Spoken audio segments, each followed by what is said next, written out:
So this game keeps freezing. I don't know how much more I'm gonna be able to play, which sucks because it's my favorite game. Or whatever. Like everything else in my life. It's a blast.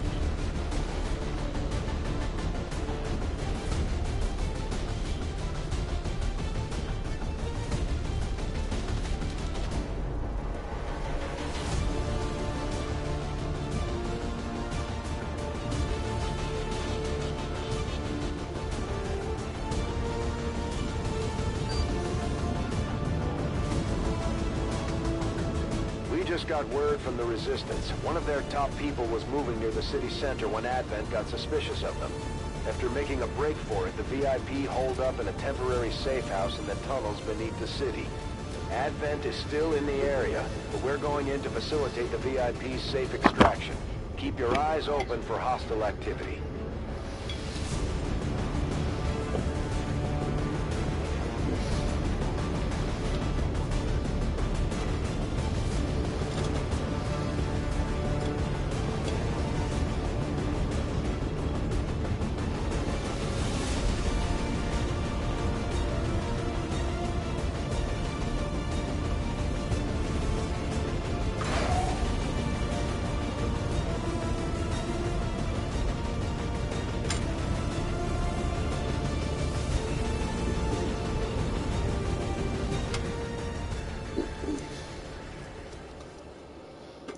This is actually a really good game, except for it has glitches. It freezes, and my CD is extra clean.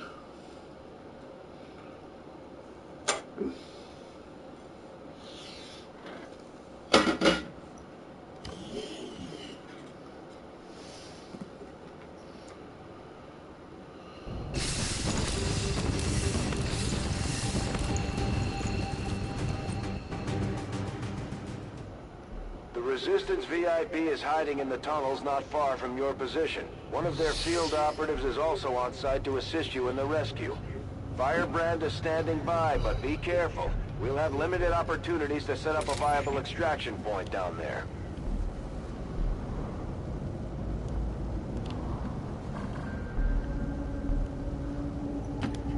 I understand. There's an alien patrol nearby.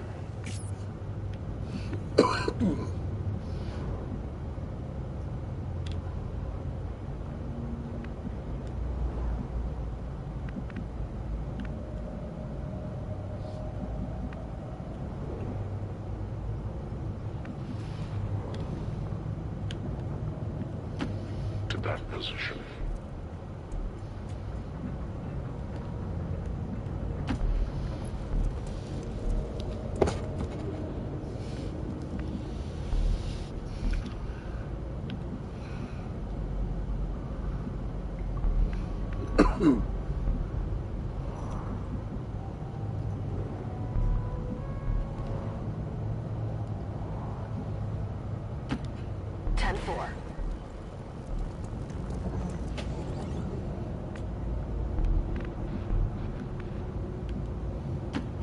Understood. Moving out.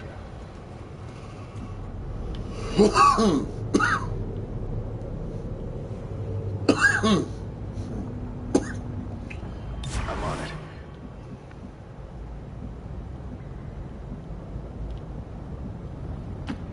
Rolling out.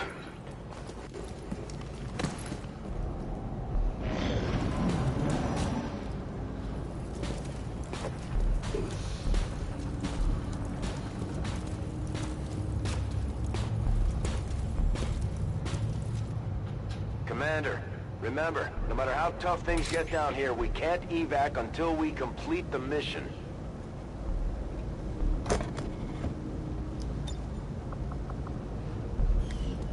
An alien scouting party.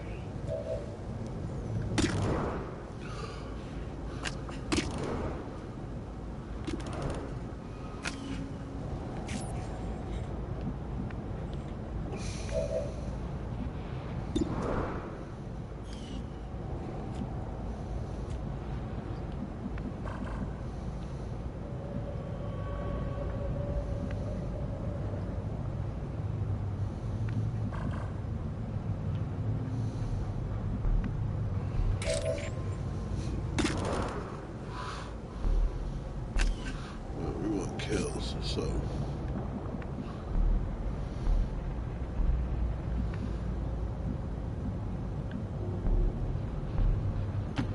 I go as ordered.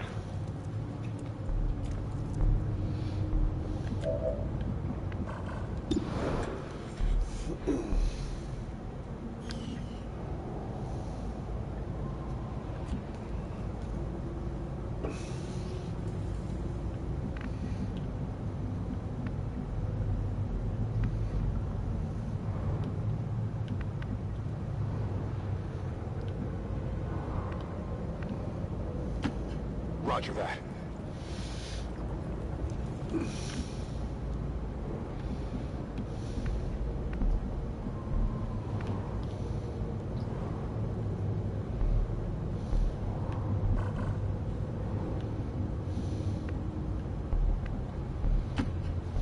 Move.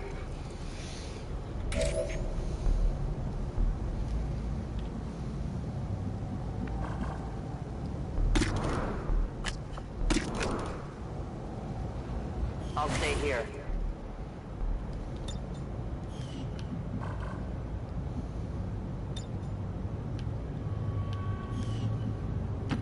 I go.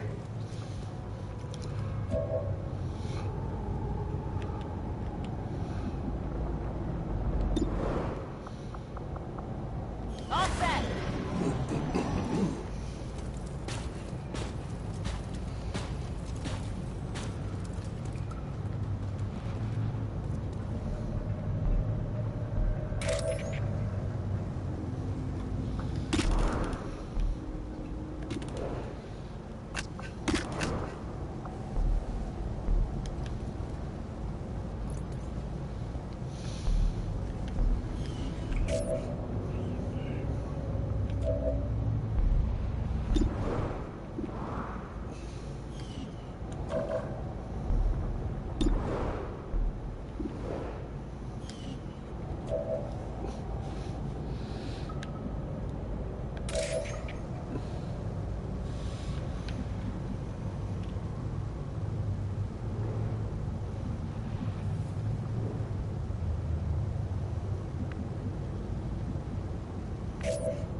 Moving as ordered.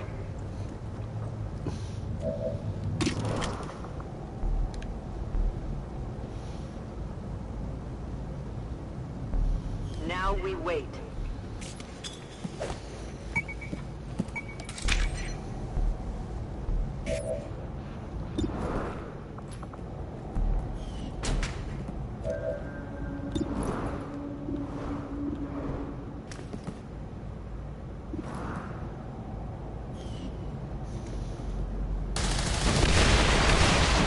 Fight in the open.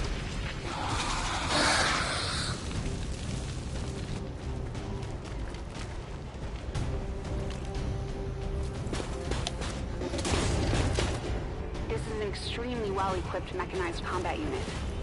We'll need to look for vulnerabilities if we're going to take that thing out.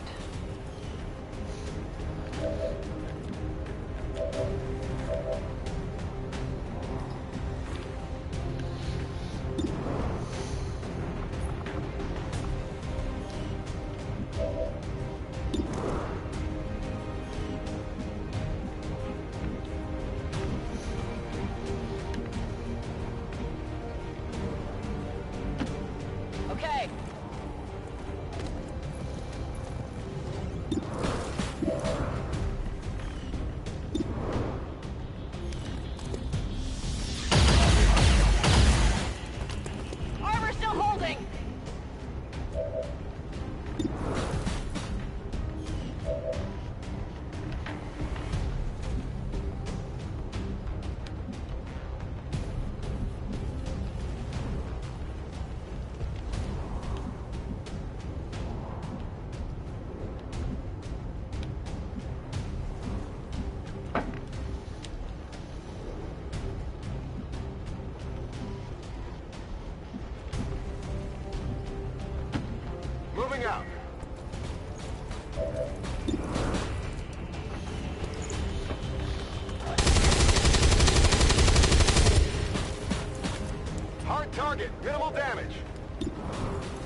enemy at sector. So many have already fallen. And yet my work is never done. We just picked up the Chosen Assassin's energy signature. She's moving on the squad's position, Commander. I will die knowing freedom. Their blood is on your hands, Commander.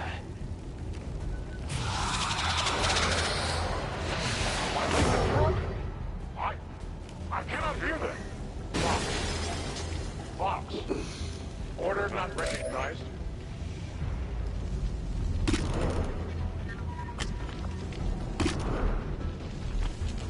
It's worth a shot.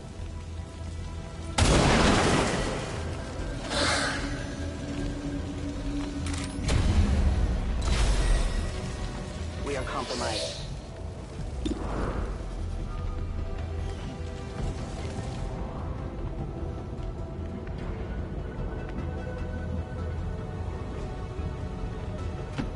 To that position.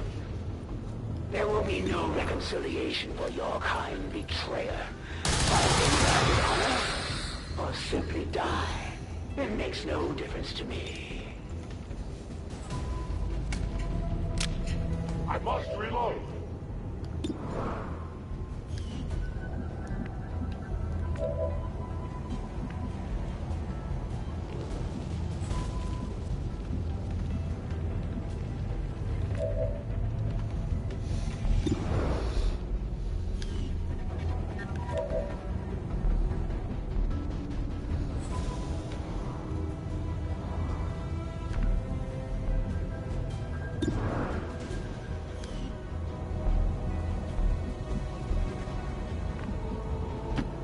Rolling.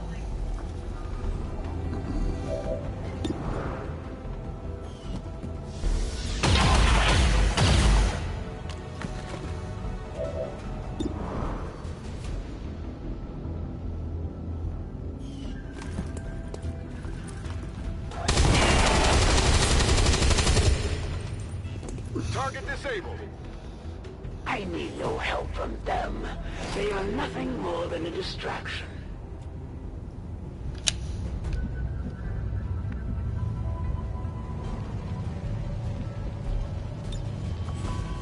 Getting close.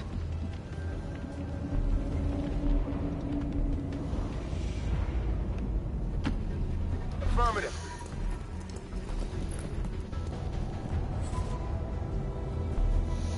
Come get some.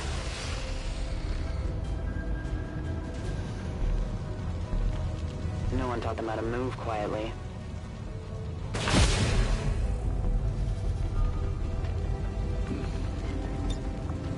I strike from the darkness.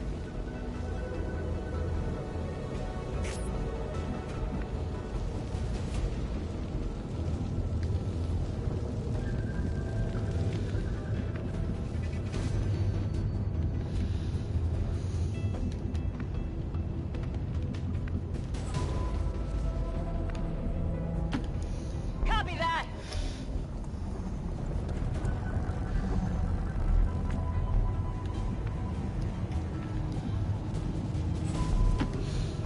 Rolling out.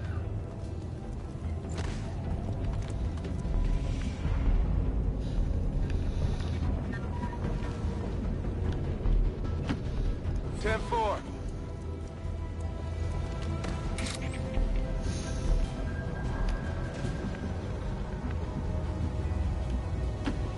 I will go.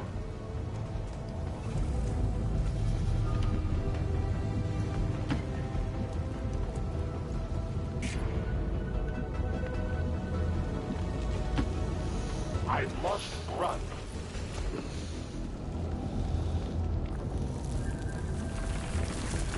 Multiple VIP hostiles is advancing on en our route to position. extraction. VIP identity confirmed. Firebrand is setting up for evac. We've got multiple contacts closing on your position. It's an ambush. Hold your ground.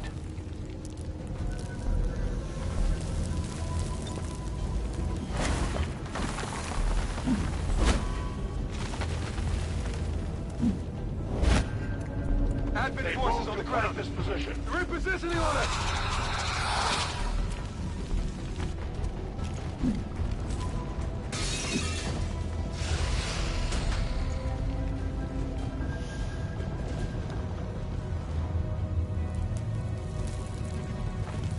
Multiple hostiles advancing on our position.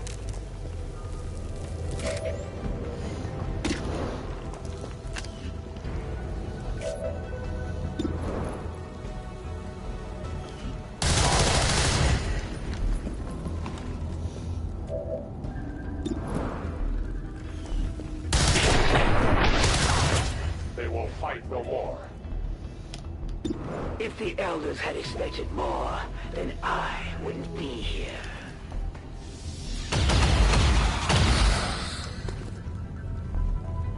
My ammo's running low!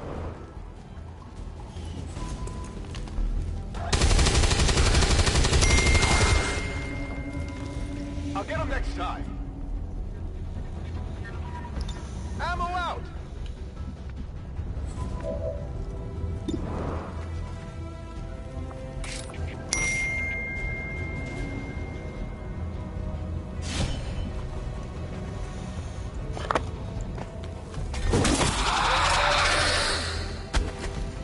You can't handle me.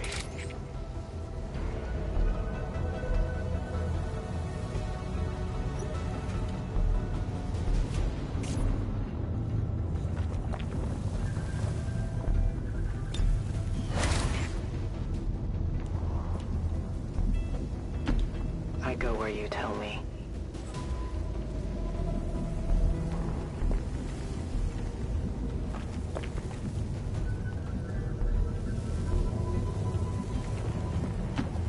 Moving out.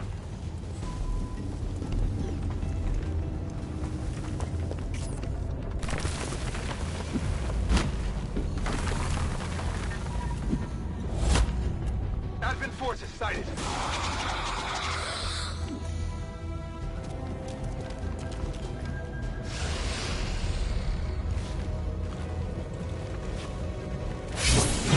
Grow weaker.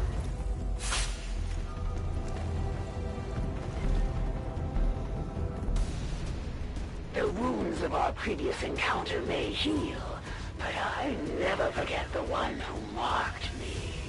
It's one of the elders chosen.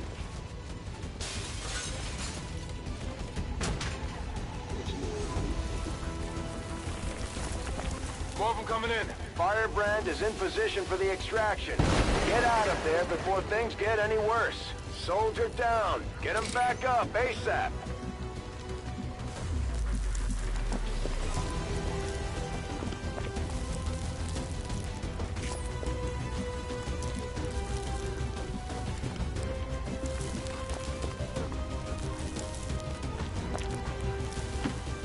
Will do.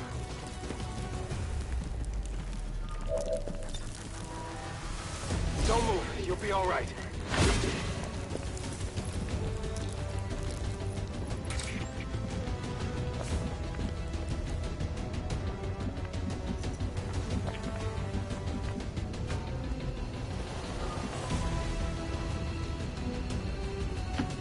I go where I am needed.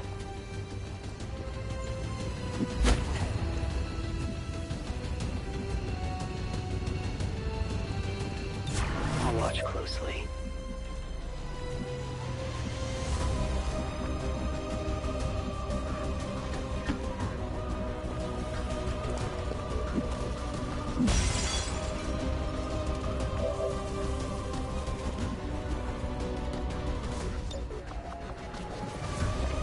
Go help him out!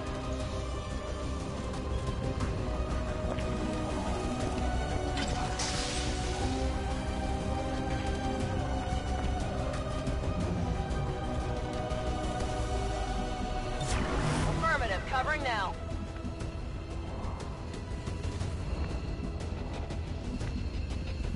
Reloaded.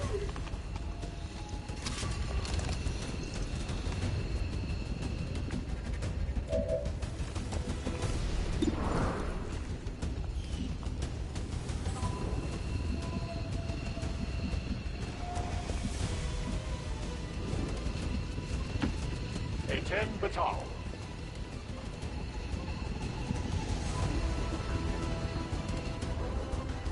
Overwatch.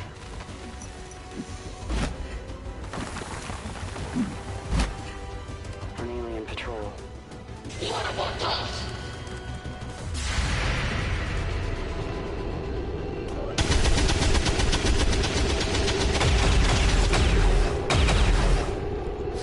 It's still moving. Enemy still up. Our position is flanked.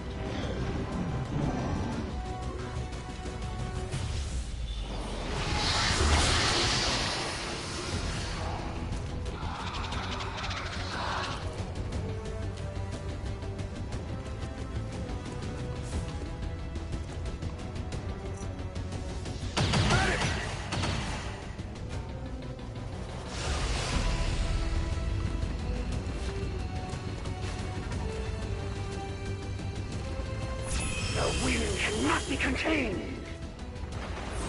We've picked up a lull in their forces. It looks like they're running out of reinforcements. Let's get moving before that changes. This world holds a great deal of promise. One must simply look past the current inhabitants. Good to go.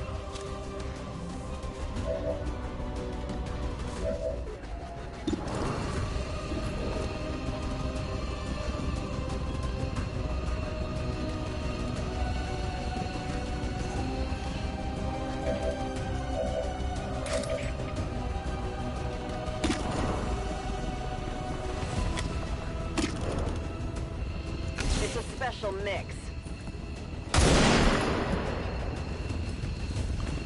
Yeah.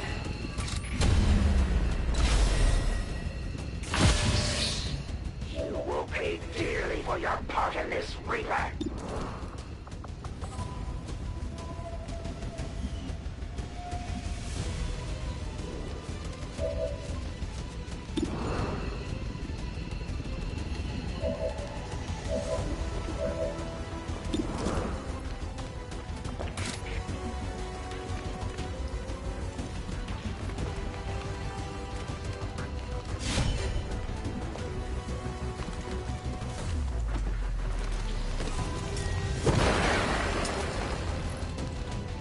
An unusual weapon, not nearly as primitive as it would appear.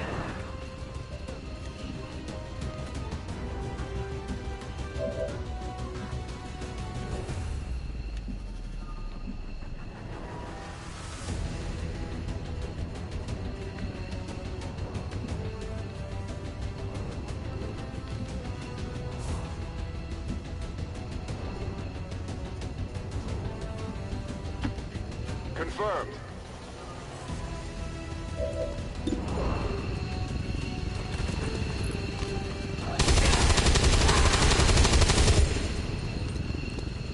Hostiles pacified. On reserves. It is rare to find an opponent worthy of my skills. Rarer still to find one capable of besting me more than once. Excellent work, Commander. We may not have put them down for good, but at the very least, we've held off the Chosen for another day.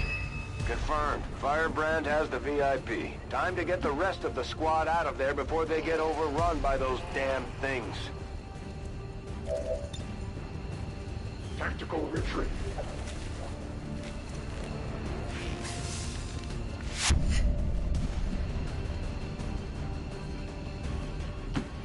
I'm on the move. I'm going.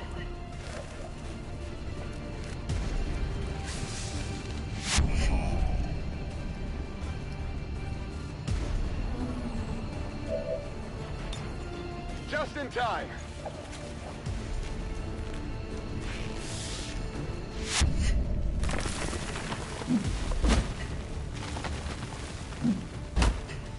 Advent troops spotted. Oh man, it's over. They're about to fucking mind control one of them out there.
I've had my fill.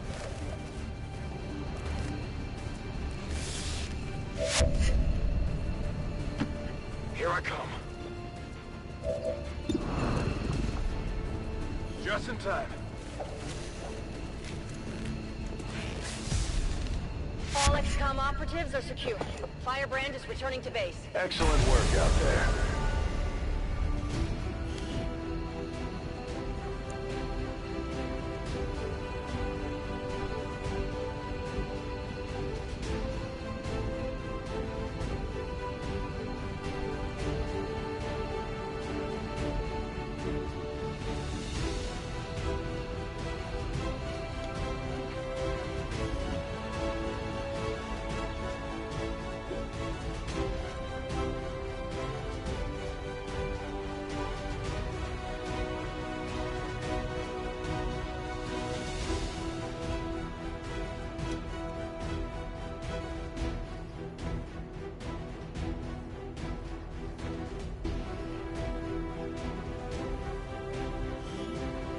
And so, I ask you to take a moment to remember the brave Advent peacekeepers who gave their lives for us today. Their constant sacrifice is what keeps the tide of chaos and corruption of the old world at bay. May the Elder's blessings be upon them forever.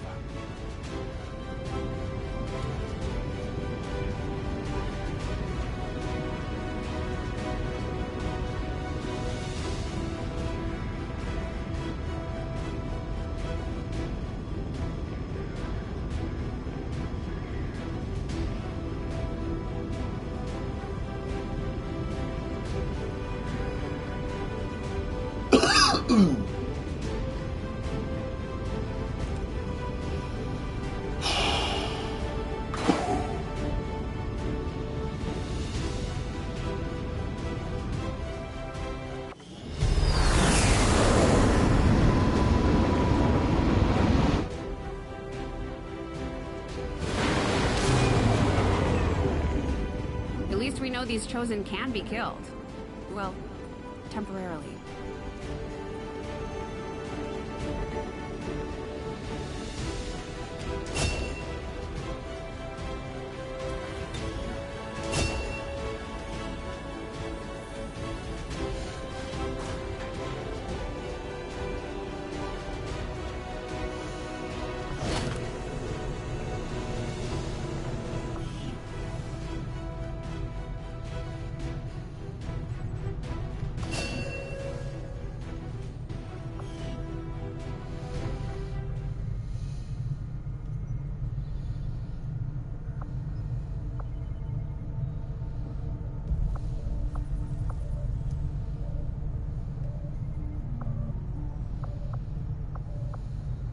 We have to keep after that thing, Commander. Dr. Vahlet seemed pretty concerned about the thought of these test subjects running loose.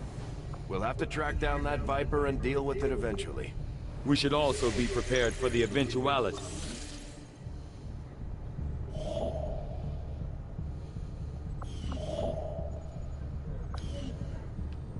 We had some wounded soldiers requiring treatment after that last covert action. With a few days rest, they'll be ready to get back into it. We might take the Elders by surprise if we switch up our tactics. Maybe we should try something new.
leaders will appreciate the support of your soldiers.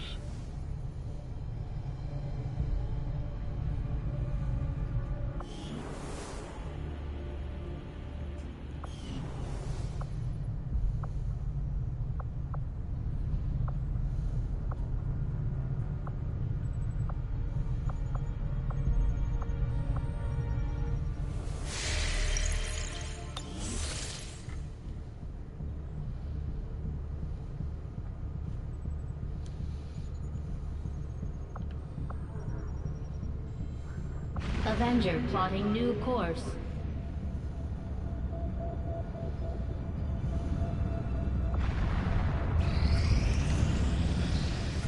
Given the sacrifices you are willing to make on the battlefield, it was inevitable that you would eventually find limited success in some form. New course.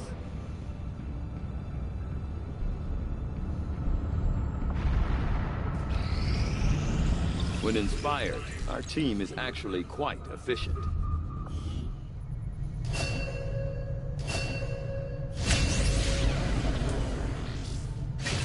I'll see that work begins immediately, Commander.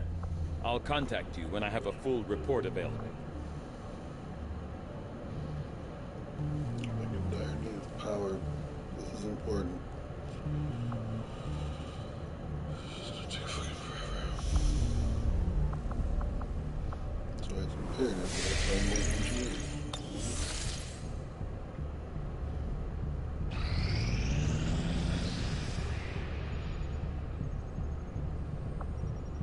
Our action together is complete, Commander.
We will work hand in hand with our new allies.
Setting course for the Eastern U.S. Precinct.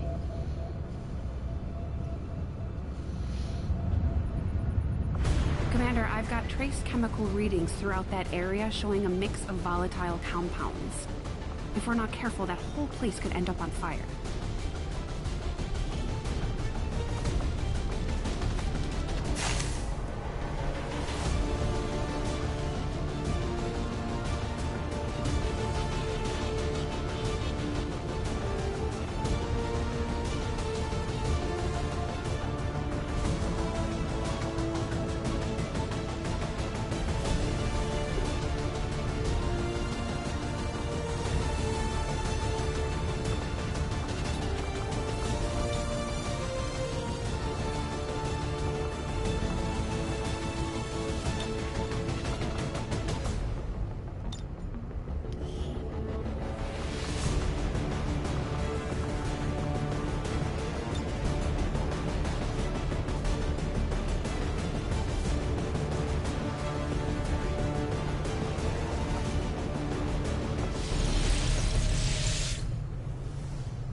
Deploy. Squad green to deploy.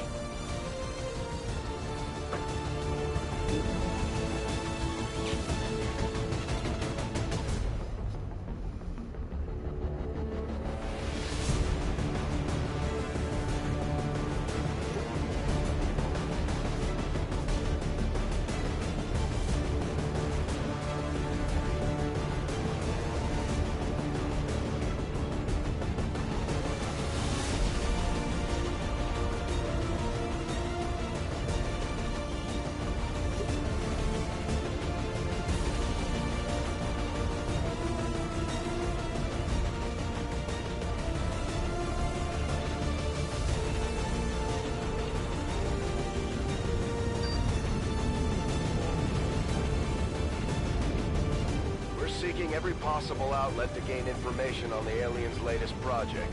And in this case, that means infiltrating one of their facilities to access an exposed terminal connected to their network. Hostile forces will be in position to defend the site, so we'll have to neutralize any threats to lock down the area. Recover whatever you can. We need that data if we're going to stop their progress.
Menace 1-5, this is Avenger.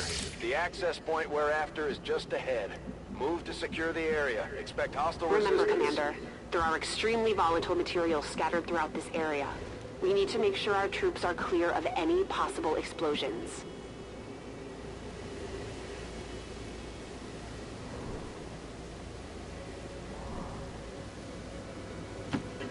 I can cover it. Our oppressors patrol near here. No need to ask twice.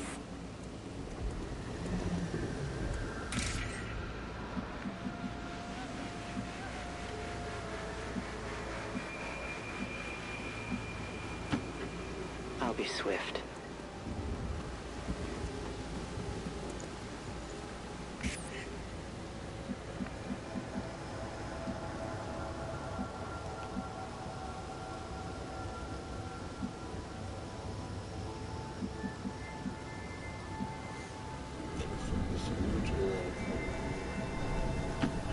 Go, go, go.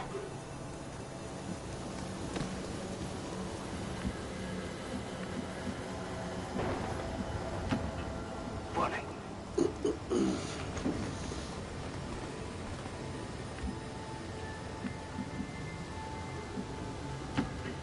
Affirmative.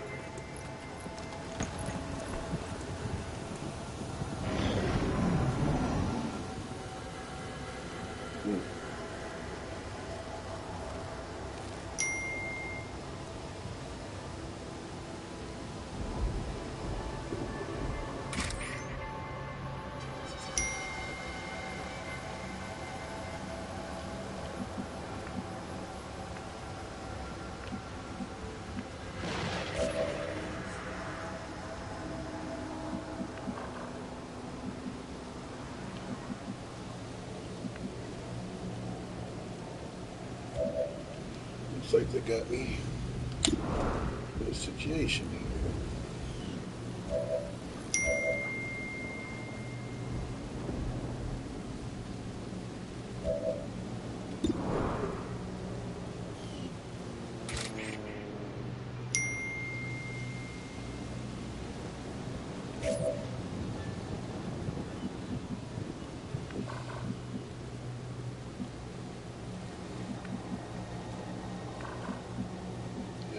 They've got me in a good ass position too.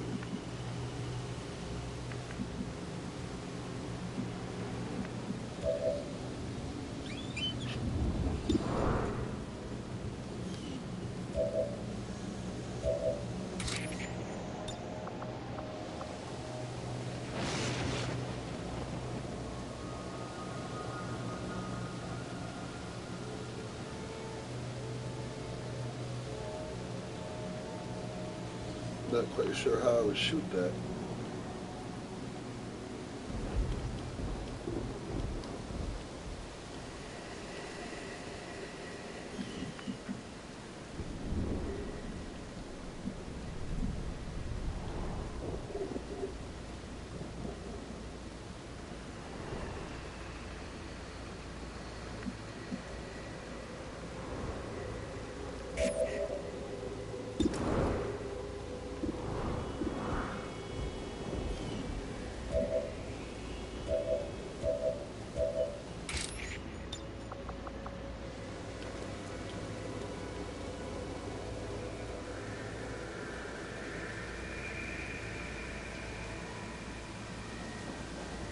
The trap is set.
That's by me.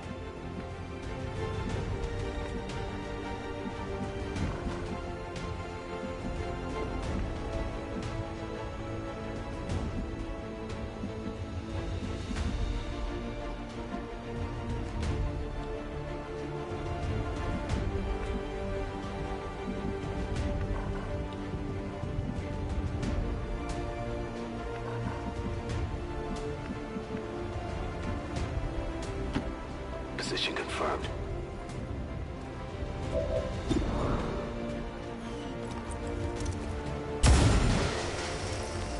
Come on. I got nothing. We've been spotted. Kill them all.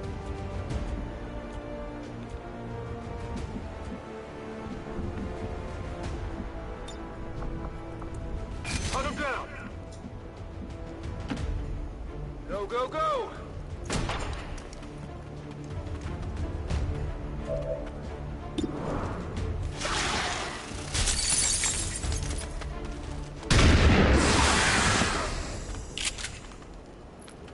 You want some more?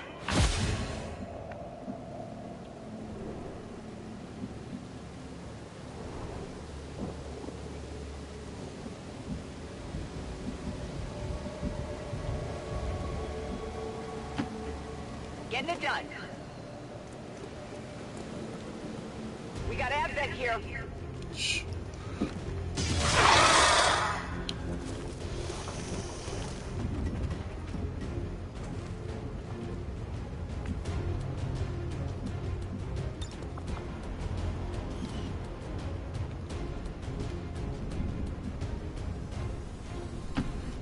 Orders confirmed. On the move.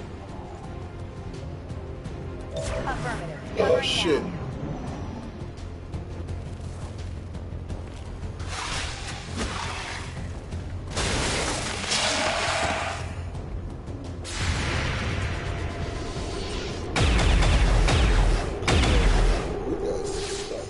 Not even close.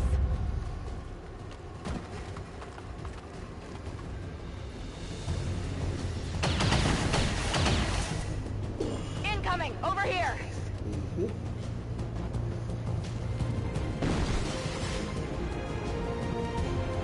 Pay for that with the listening.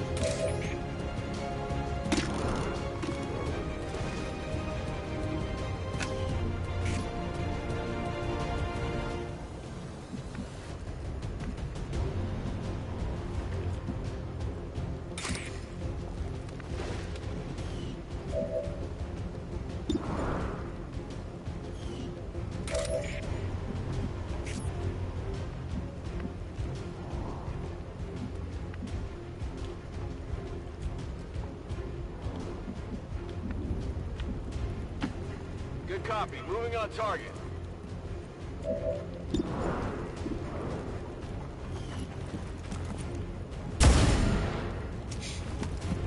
Not good.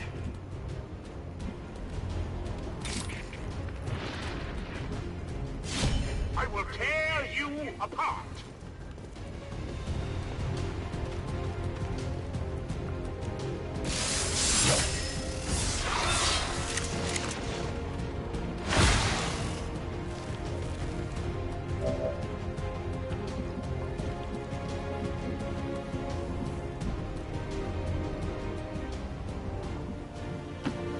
You have my trust.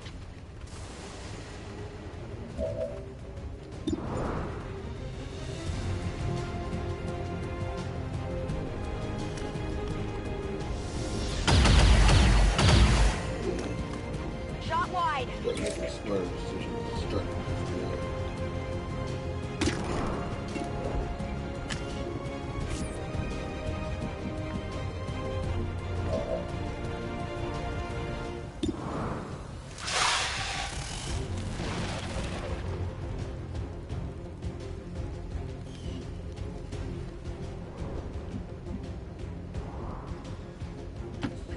That's affirmative.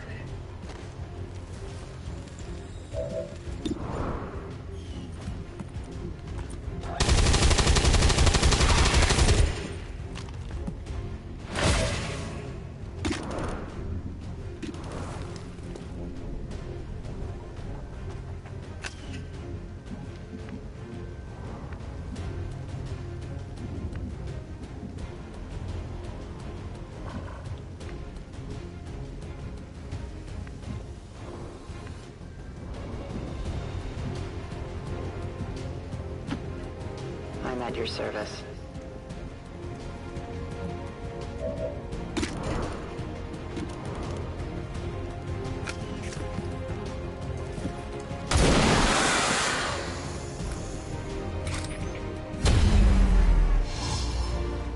My ammunition is nearly depleted.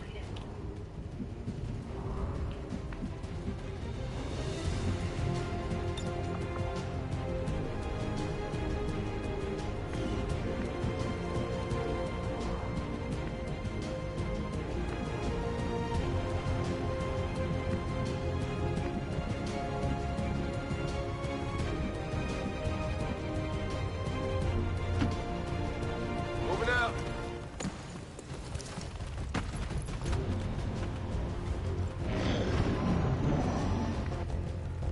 We can no longer hide. I see them trying to drag!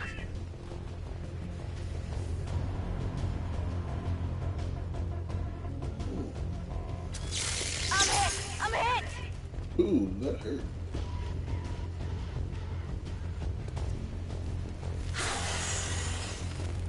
Ooh, let's kill that son of a bitch.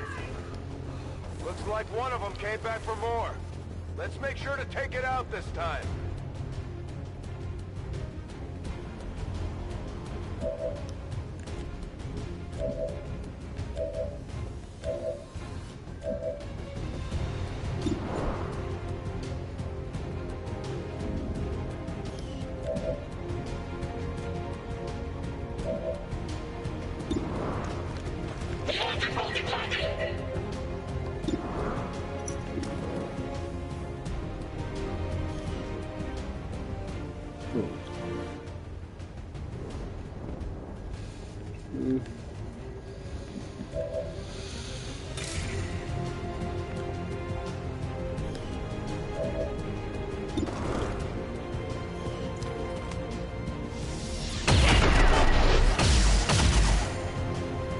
Target eliminated. Running dry.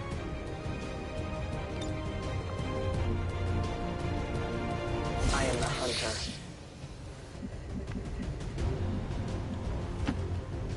That's a long run.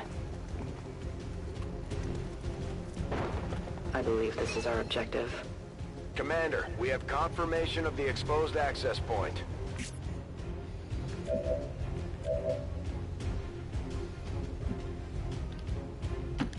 Moving to position.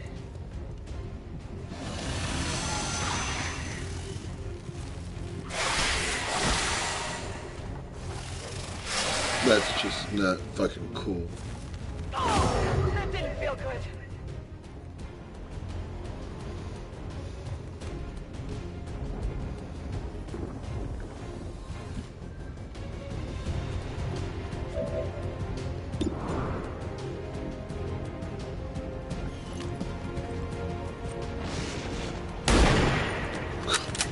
Man, fucking shit's pissing me off so much.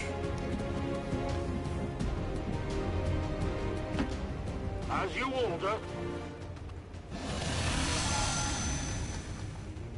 They got your tires out of ours!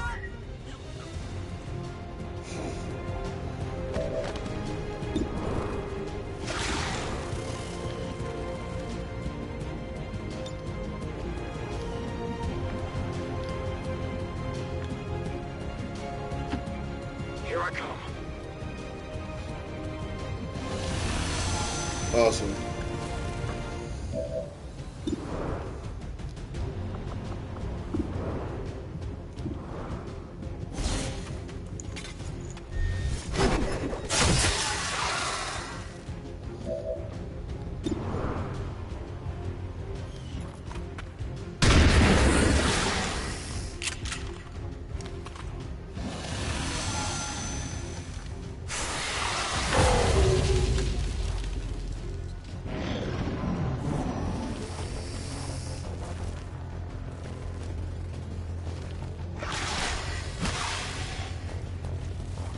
There's heavy fire in this zone. Come on Advent already. reinforcements inbound.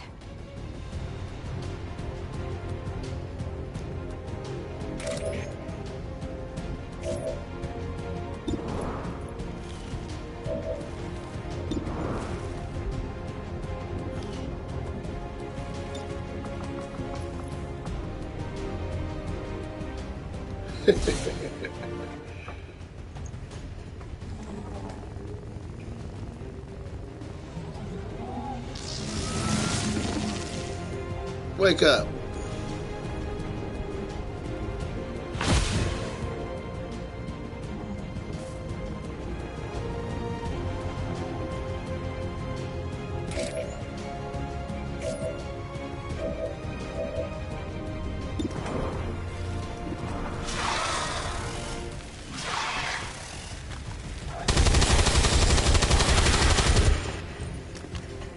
Not dead. Unexpected. And sad. I think I'm bleeding.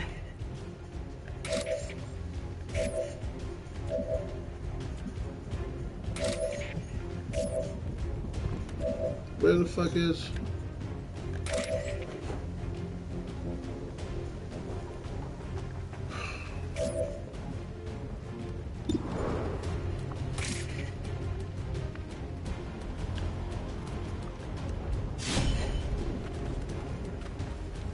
Oh, he's frozen.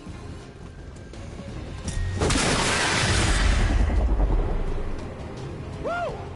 See that? The king is down. Good work, people. It's over. Healbot coming through.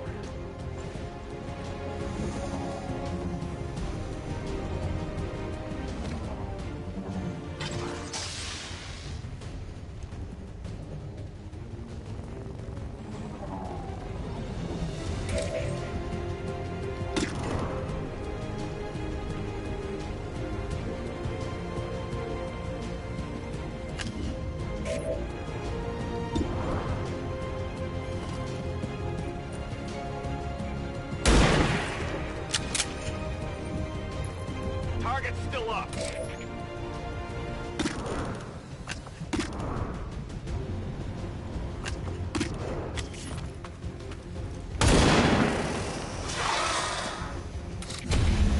I have no more rounds. They found us. No, they found you. Soldiers loiter carelessly.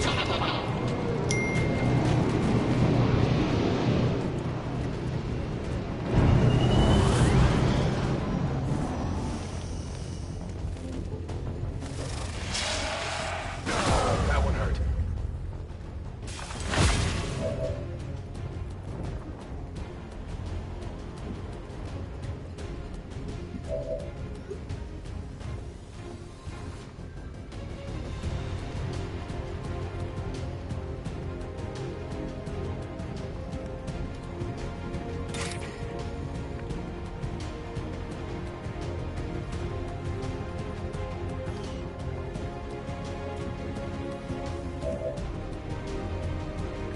I loaded these cartridges myself.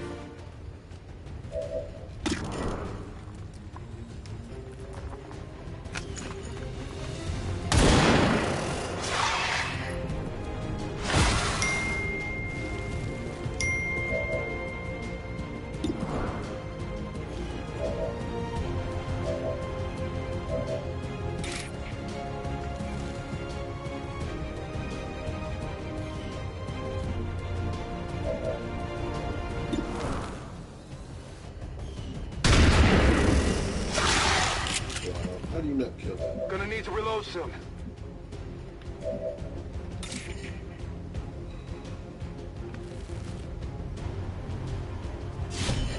Suffer my rage.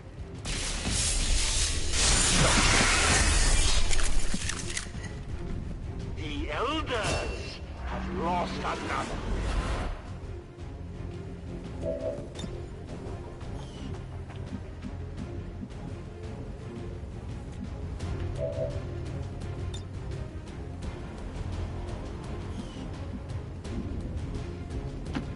I comply.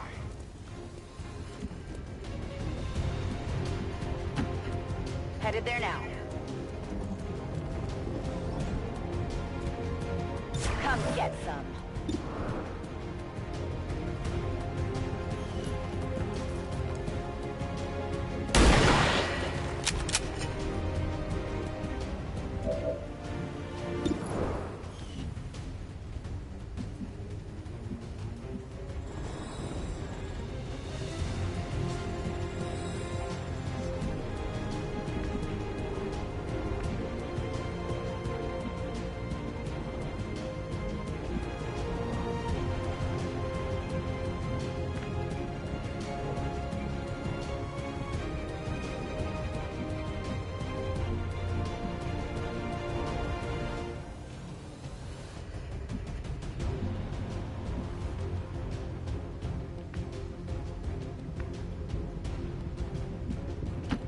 No. Heading out. Shit, man.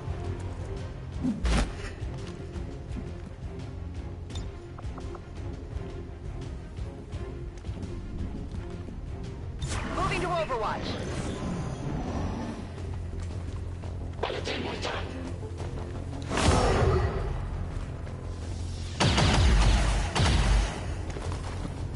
Pinned down here.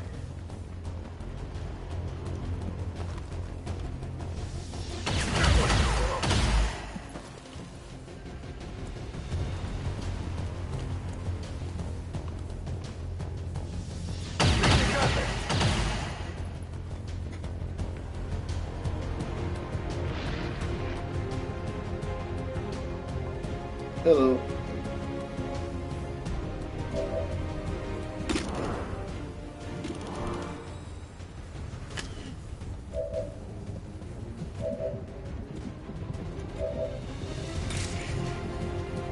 Yeah.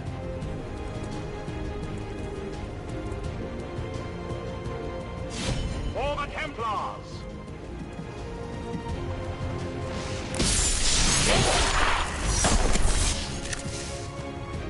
Death to the invaders!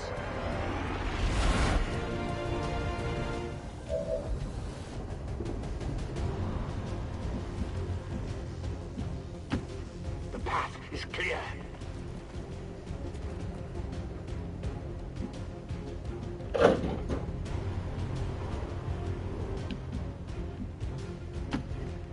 Moving on target location.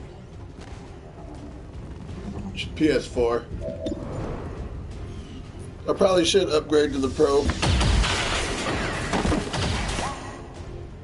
Hostile neutralized.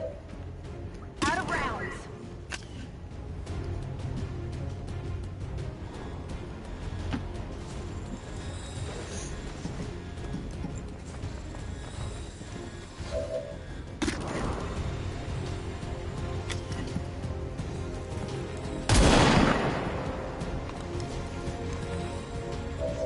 My ammunition is almost gone.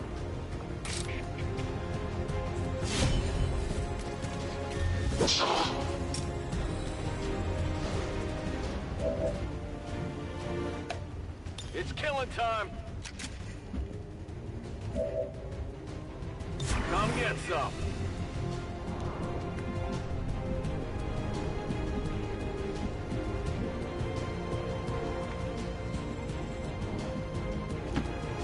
Moving.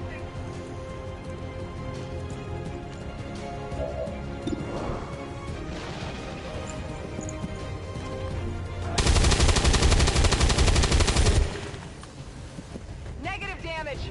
Good job. Good. Out of ammo here.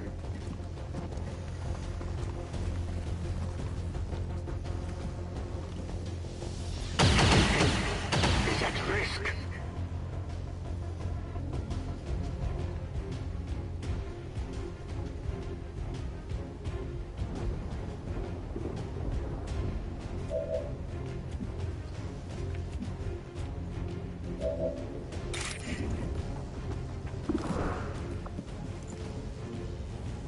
You will bear my mark. Suffer as we. Positive confirmation. Area secured.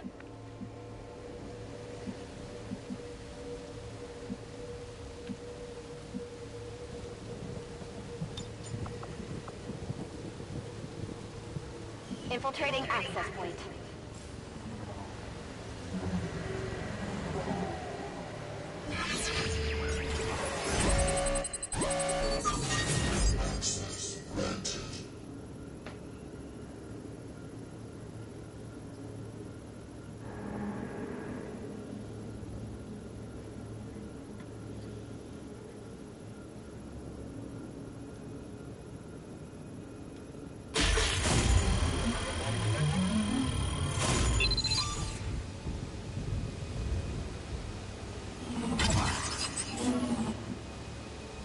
Infiltrating their system.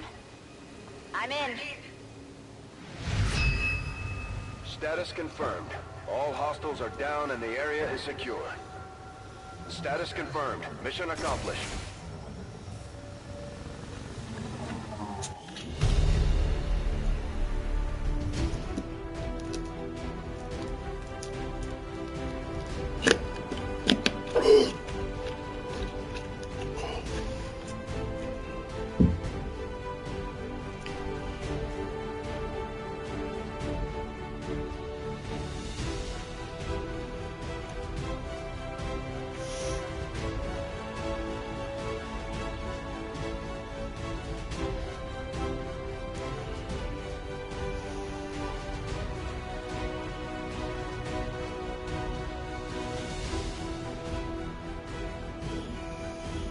Advent officials revealed today's maneuver by local peacekeepers was a planned exercise.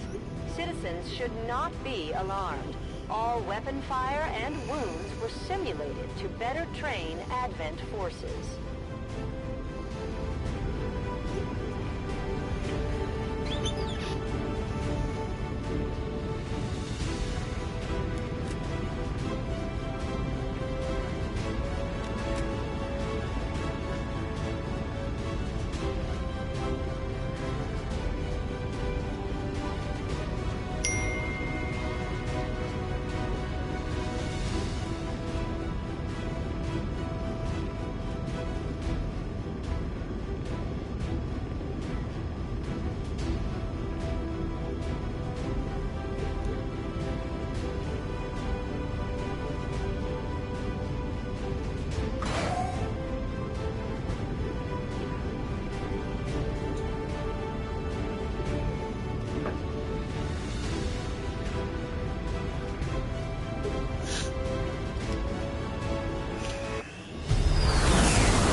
There's even one Reaper left standing.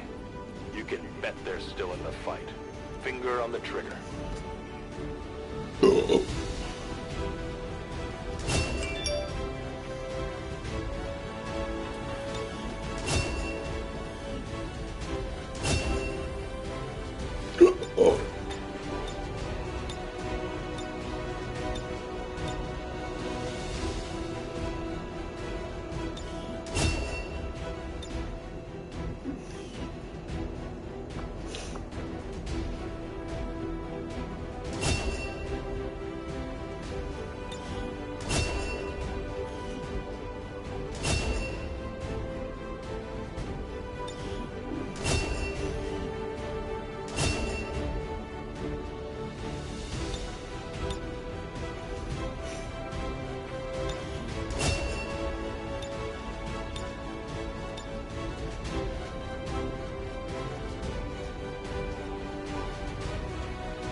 Commander, having successfully recovered one of Dr. Valen's genetically modified test subjects, I am eager to begin conducting an autopsy as soon as possible.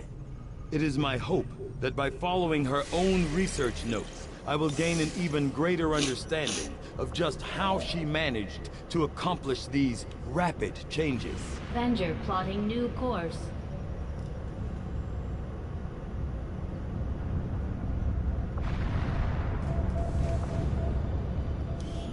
Avenger plotting new course.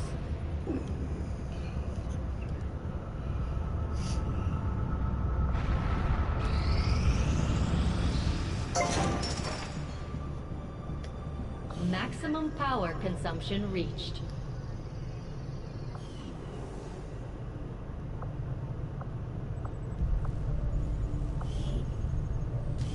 This coil could provide us with some additional power for the Avenger systems, but we'll need to add some shielding first to protect the crew.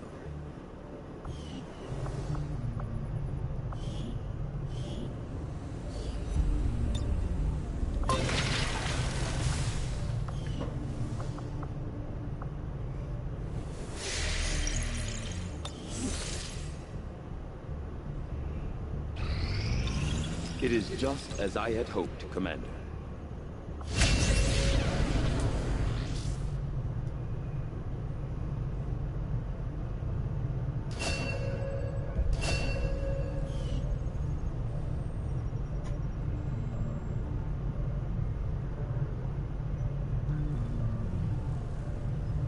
Although I would expect to be growing more accustomed to seeing the clear intermingling of both human and alien genetic material, I must admit, This reptilian creature with such distinctive human features is surprisingly unsettling.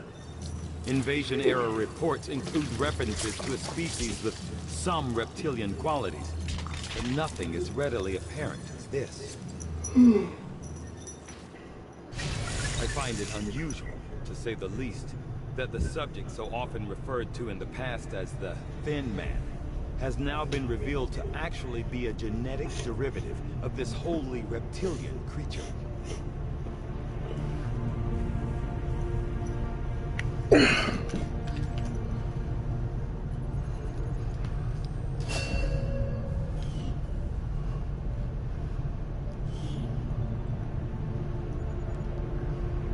Knowing that my past surgical experience is limited, I am sure the crew appreciates that I hone my skills on fallen Advent forces before triaging our own wounded.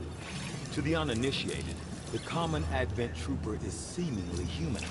The alien, despite a thorough analysis, I have yet to discover what, if any, advantage the Advent hybrid soldiers' enormous eyes provide. Testing their Although it had been years since I conducted my last autopsy, I found the person. From my own experience, Advent generally deploys heavy security rather than subterfuge when it comes to protecting their primary facilities. At least the ones I had access to personally.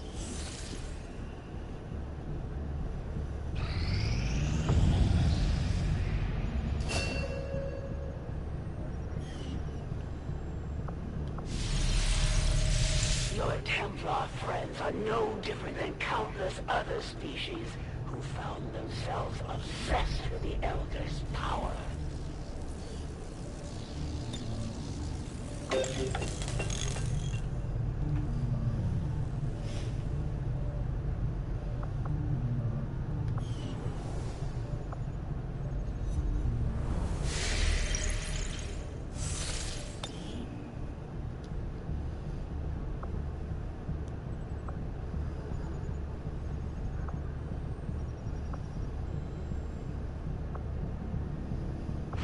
Avenger plotting new course.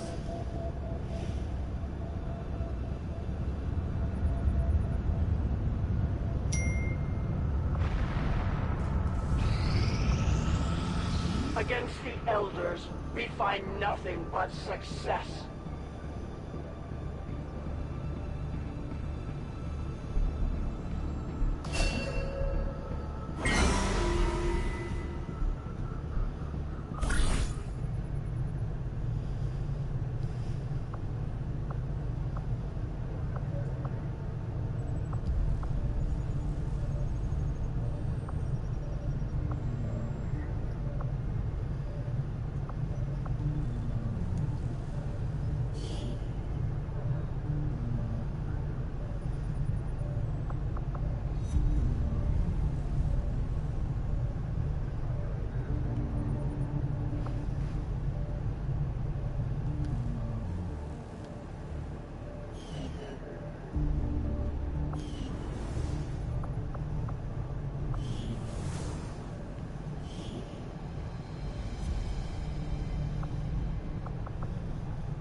And you thought I talked too much, Commander. How about these Chosen, huh?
is our specialty.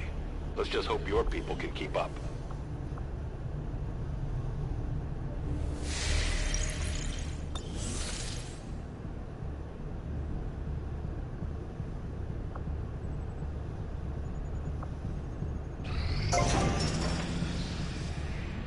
Maximum power consumption reached.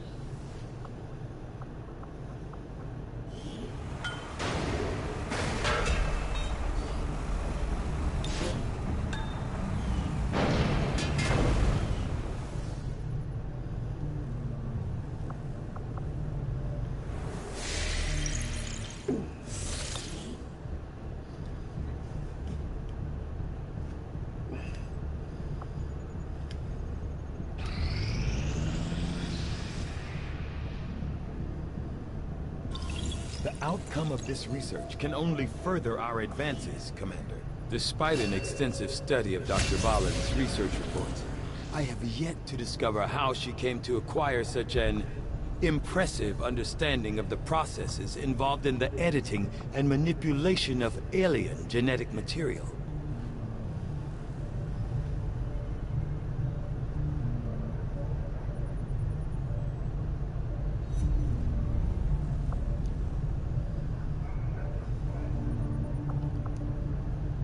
I had assumed you'd make that research a priority, Commander. I'll notify you as soon as the report is available.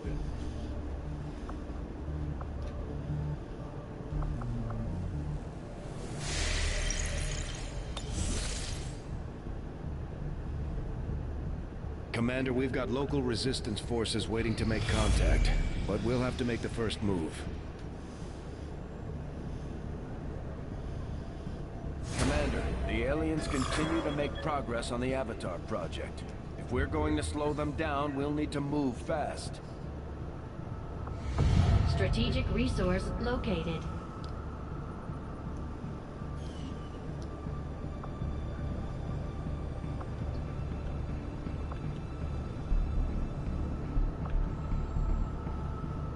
Avenger plotting new course.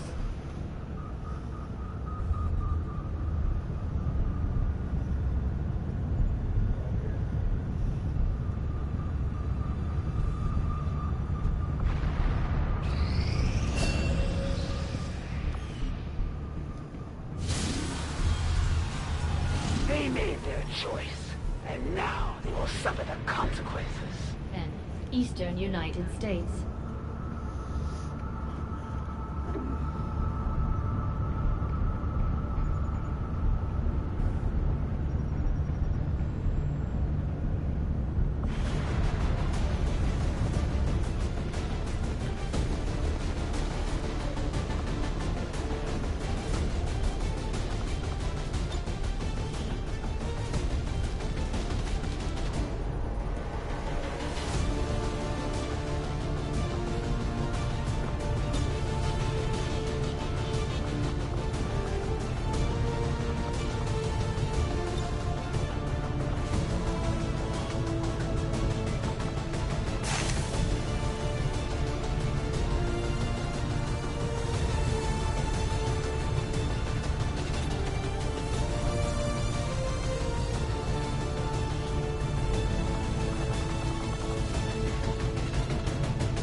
Advent's so-called peacekeepers are hitting one of the resistance camps in this area. And they're taking out civilians and fighters alike. We're deploying to protect as many people as we can. Secure the site and take out any hostile forces still threatening the area.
Hey guys, it's Mike Tim.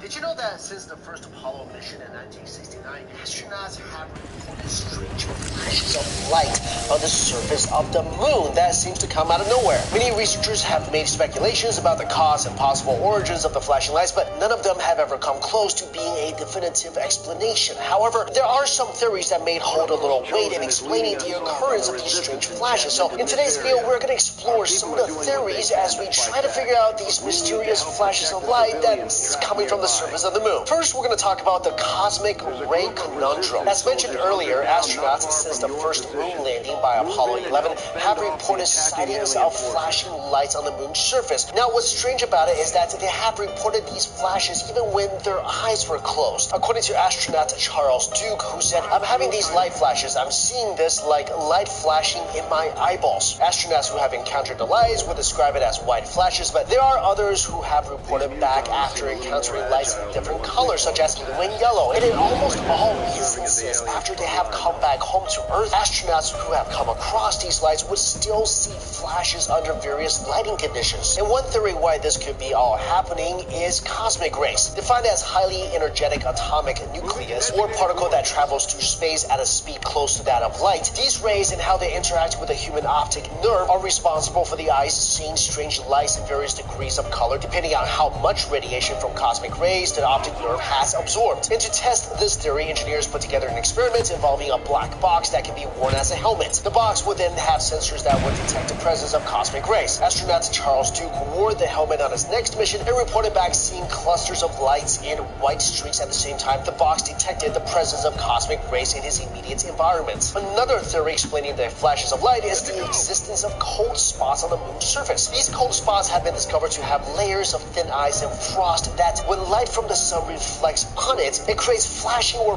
blinking that may trick the eye into believing that the lights are coming from the moon itself. Revealed from NASA's Lunar Reconnaissance Orbiter, or LRO, the data brought back helped researchers identify certain areas on the moon's south pole that are cold enough to have frost formations. These formations are suspected to be located in craters where temperatures can drop to negative 163 degrees Celsius. And according to Elizabeth Fisher, the lead author of the study, we found that the coldest place near the moon's south pole are also the brightest places, brighter than we would expect from soil alone, and that might indicate the presence of surface frost. Furthermore, the research suggests that the ice deposits on the moon appear to be thin and in patches and may be mixed with the moon's soil and dust. Also, the evidence of frost suggests that the moon may either have water deposits for millions of years, or it may have been brought by colliding asteroids, which may also explain how water was delivered on the surface of the Earth. Although another hypothesis points out that hydrogen may have been present in a different form on the surface of the moon, but the idea that the moon could store water ice is still difficult to confirm and is being looked into for over 50 years now and since 2009.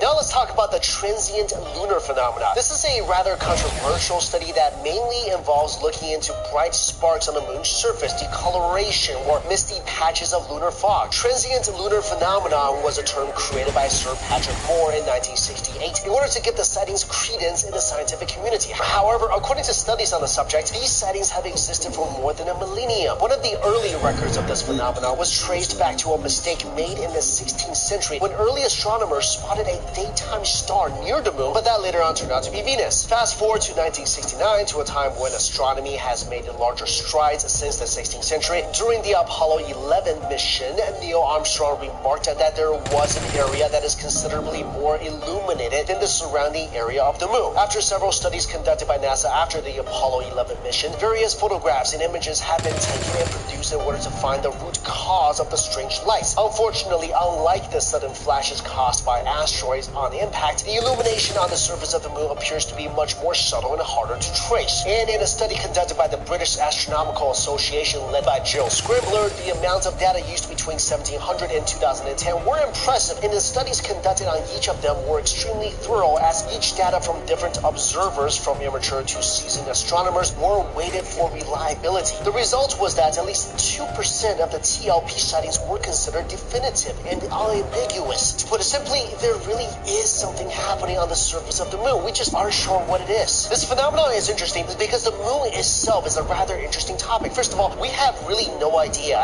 how the moon got there. There are even studies that show the moon may even be hollow inside and actually made out of some metallic substance. So maybe it's not even a natural phenomenon that's causing the moon to flash light. Maybe, who knows, maybe alien bases are there right now. But let me know what you guys think about this phenomenon. I'm also going to include a link to a video that talks about the different mysteries of the moon in my description box below. Thanks so much for watching. See you later.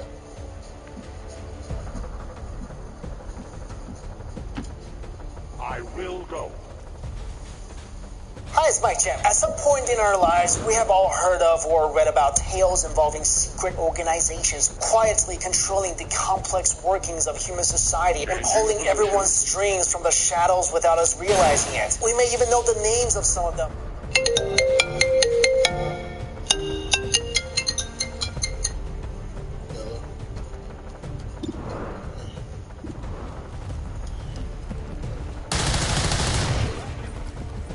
Efficient attack. Soon to be out of ammunition.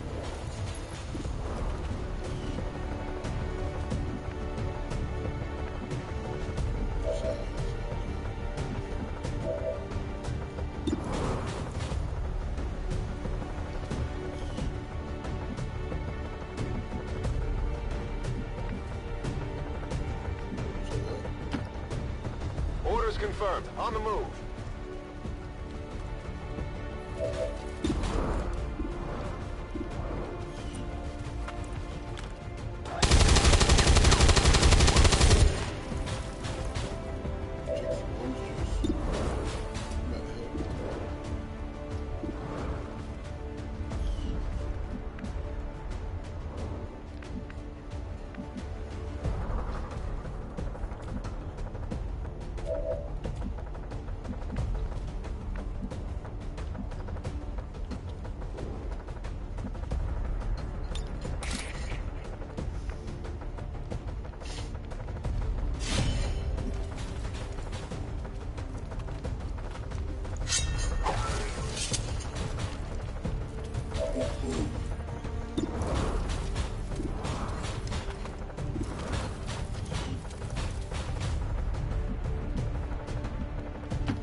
Rolling.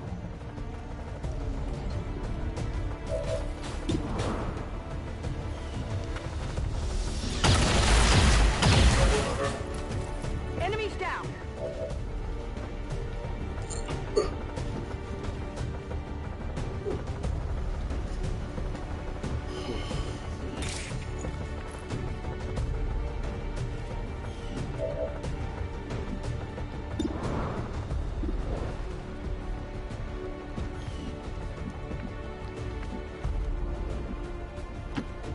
Let's do this.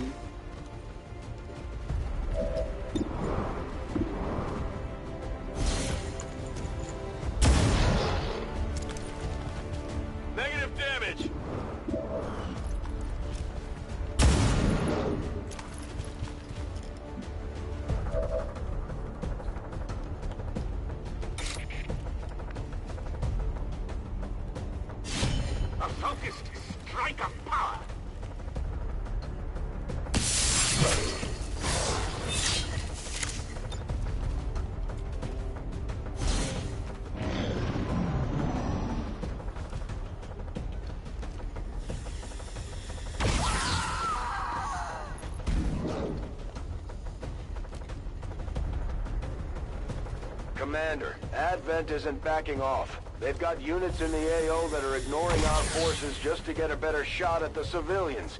Take those bastards down. Oh, come on!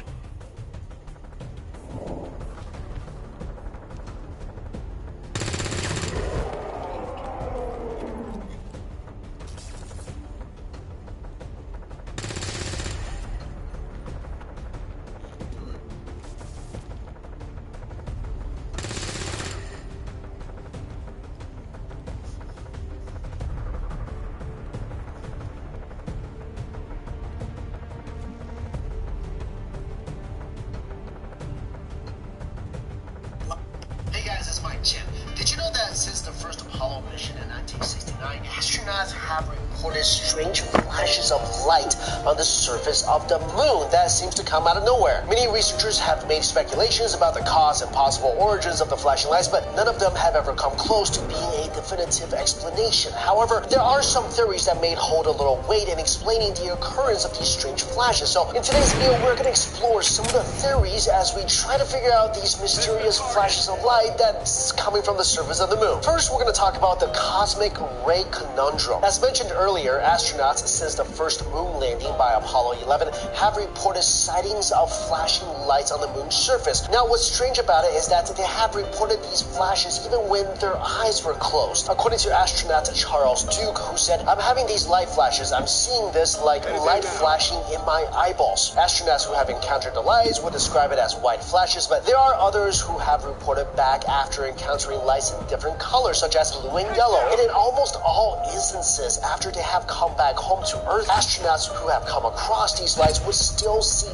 flashes under various lighting conditions. And one theory why this could be all happening is cosmic rays, defined as highly energetic atomic nucleus or particle that travels through space at a speed close to that of light. These rays and how they interact with the human optic nerve are responsible for the eyes seeing strange lights in various degrees of color, depending on how much radiation from cosmic rays the optic nerve has absorbed. And to test this theory, engineers put together an experiment involving a black box that can be worn as a helmet. The box would then have sensors that would detect the presence of cosmic rays. Astronaut Charles Duke wore the helmet on his next mission and reported back seeing clusters of lights and white streaks at the same time. The box detected the presence of cosmic rays in his immediate environment. Another theory explaining the flashes of light is the existence of cold spots on the moon's surface. These cold spots have been discovered to have layers of thin ice and frost that, when light from the sun reflects on it, it creates flashing or blinking that may trick the eye into believing that the lights are coming from the moon itself. Revealed from NASA's Lunar Reconnaissance Orbiter, or LRO, the data brought back helped researchers identify certain areas on the moon's south pole that are cold enough to have frost formations. These formations are suspected to be located in craters where temperatures can drop to negative 163 degrees Celsius. And according to Elizabeth Fisher, the lead author of the study, we found that the coldest place near the moon's south pole are also the brightest places, brighter than we would expect from soil alone, and that might indicate the presence of surface frost. Furthermore, the research suggests that the ice deposits on the moon appear to be thin and in patches and may be mixed with the moon's soil and dust. Also, the evidence of frost suggests that the moon may either have water deposits for millions of years, or it may have been brought by colliding asteroids, which may also explain how water was delivered on the surface of the Earth. Although another hypothesis points out that hydrogen may have been present in a different form on the surface of the moon, but the idea that the moon could store water ice is still difficult to confirm and is being looked into for over 50 years now and since 2009.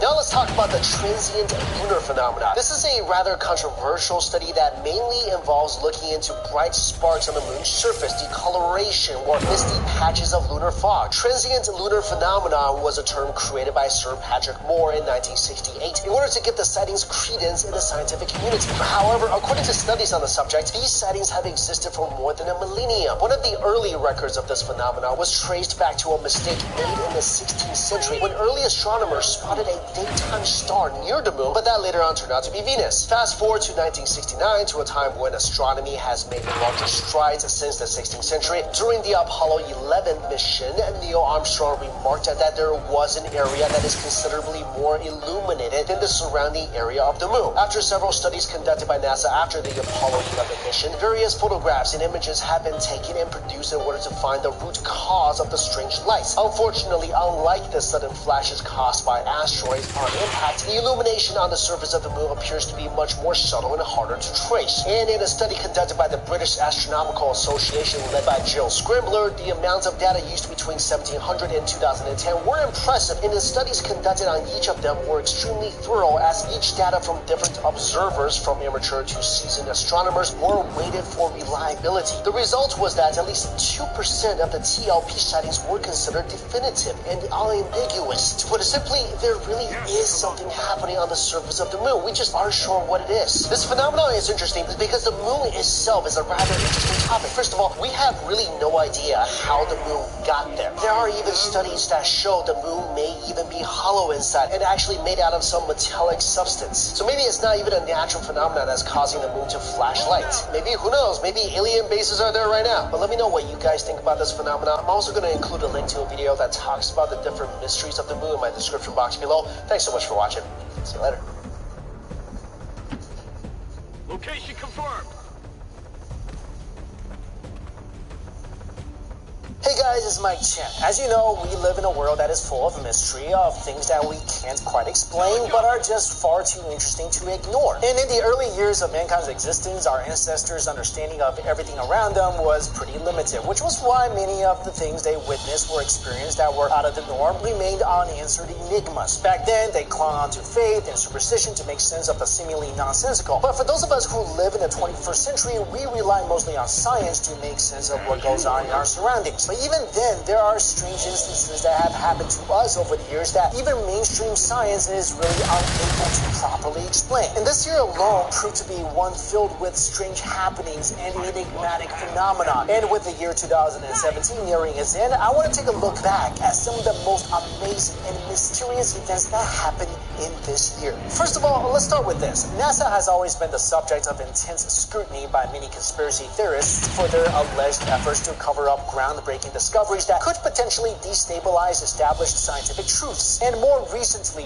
the American Space Agency has gained some notorious reputation for altering and terminating the live transmission from the cameras of the International Space Station. Since January of this year, for example, NASA had been cutting the live feed from the space station whenever a mysterious and unidentified object is visible from the view of one of its cameras. This was followed by another UFO sighting in February, during which 6 large orbs were seen moving past the ISS. In March, the agency was also accused of dimming the feed when the space station's live cam showed a cigar-shaped object followed by 2 smaller orbs. Nevertheless, the agency itself and skeptics insist that no UFO has ever been sighted by the ISS, and that the reason for the cameras turning off was really nothing more than a technical glitch. And of course, not everyone is concluding that the mysterious objects captured by the ISS cameras were proof of alien life. However, at the very least, many find the coincidental technical glitches after such UFO sightings as a little too odd to dismiss. Next up, the mysterious radiation spikes across Europe.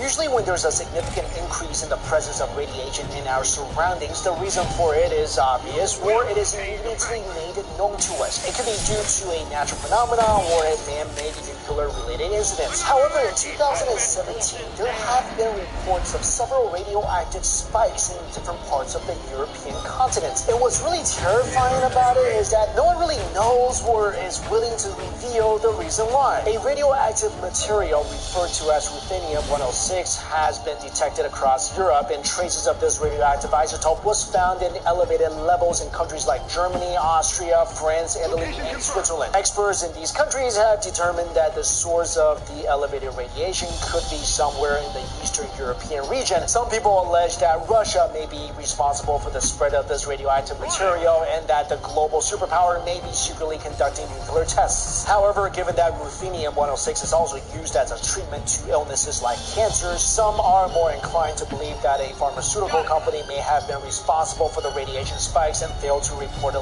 leak to the appropriate authorities. A similar incident also occurred earlier this year when elevated levels of the radioactive substance iodine-131 was detected in countries like Spain and Finland. Once again, experts believe that the origin origin of the radioactive spikes is somewhere in Eastern Europe. Number 3, reports of UFO sightings are really nothing new, but as for witnessing a massive unidentified ship rising from the ocean, that's something you probably thought you'd only see in movies. However, according to the chief engineer of an offshore supply vessel, this was a reality for him when he, along with his fellow crew members, saw a UFO silently rising from the waters of the Gulf of Mexico and disappearing into the skies. According to the organization's mutual UFO network, MUFON, in the National UFO Reporting Center of UFOR, the engineer provided them with a testimony that on March 21st of this year, the oval-shaped and dark-colored craft they saw was around 1,200 feet wide. It was more than 5 times the size of a typical supply ship. This submersible spacecraft apparently quietly rolls from underwater for around 40 seconds, but once it was about 40 feet above the ocean, the craft flew into the sky at a 30-degree angle and almost instantly disappeared. Of course, only one testimony is available regarding this UFO sighting so far, but the engineer who witnessed the alleged mysterious spectacle believes that their crew was not the only ones who saw what happened, as there were also people aboard an oil rig nearby at the time. And while we're on the topic of UFOs, let's just keep going. Back in October of 2017, an unidentified aircraft was spotted flying in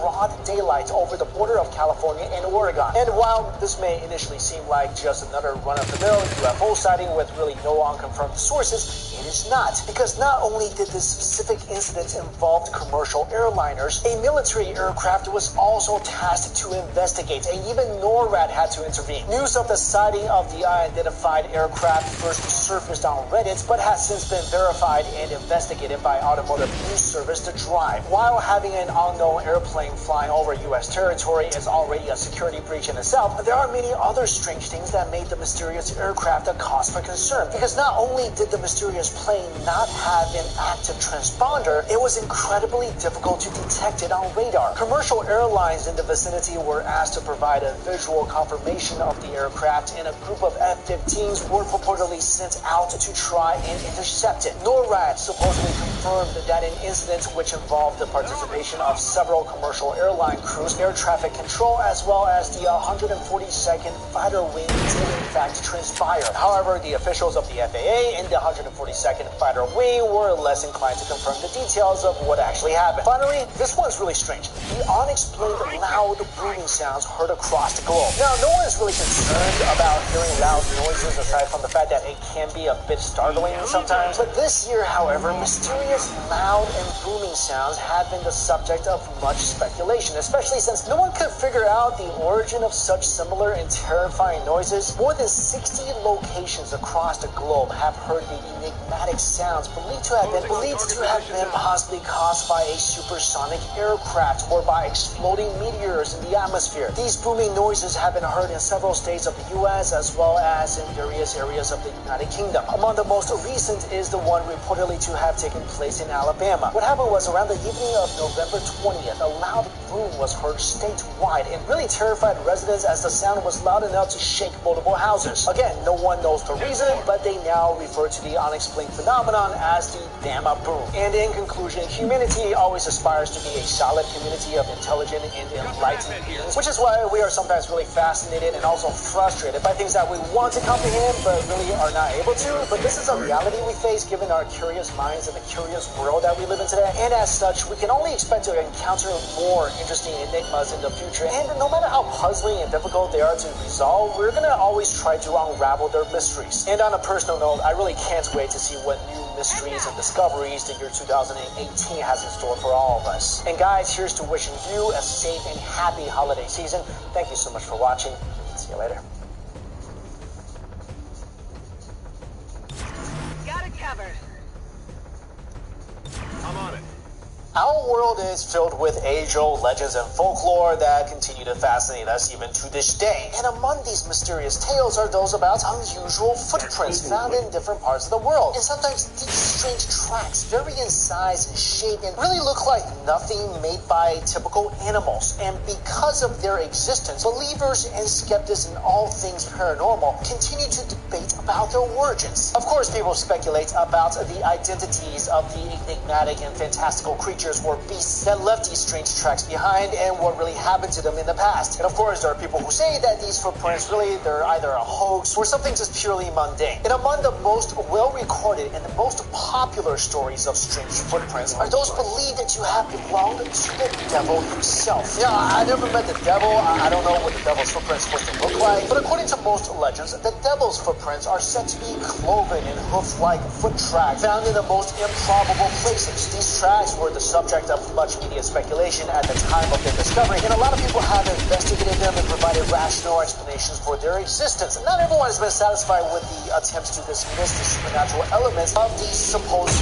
devil's footprints, and they continue to be an unsolved mystery up to now. So in this video, we're going to talk about 6 alleged instances when the devil left his footprints on Earth and where they can be found. We'll start off with the Teufelsritt at the Cathedral of Our Lady in Munich, Germany, also known as the Frauenkirche. This 15th century church in Munich is currently the seat of the Archbishop of Munich and Freising. The cathedral was constructed in 20 years between 1468 and 1488, with renowned architect George von Hausbach at the helm. And although the church is beautiful, one of the most iconic attractions of the structure, well, is the footprint found in this entrance, which is believed to belong to the devil. According to legend, building the cathedral encountered serious funding problems, and in order to finish it, the architect ended up making a deal with the devil. So in exchange for finishing the construction of the church, the devil required that it must not contain windows, that no light will find its way into the structure. Once it was complete, the devil checked to make sure the architect kept his promise. However, he later found out that several windows had still been built. In anger, the devil supposedly stomped his foot against the floor, leaving behind an impression. This black footprint can still be viewed inside the cathedral today and remains a very popular tourist attraction in Munich. This one kind of confuses me because if you're going to make a deal with the devil, why not ask for unlimited money or something else, but you just want to finish your work? That's kind of like selling your soul to the devil to make your boss happy. Next up, Sampate del Diavolo, the Roccamonfina volcano in Italy. A set of fossilized footprints have been found near Campania, Italy's extinct Roccamonfina volcano, sometime in the late 18th century. To the locals who discovered the ancient foot tracks, they were evidence that the devil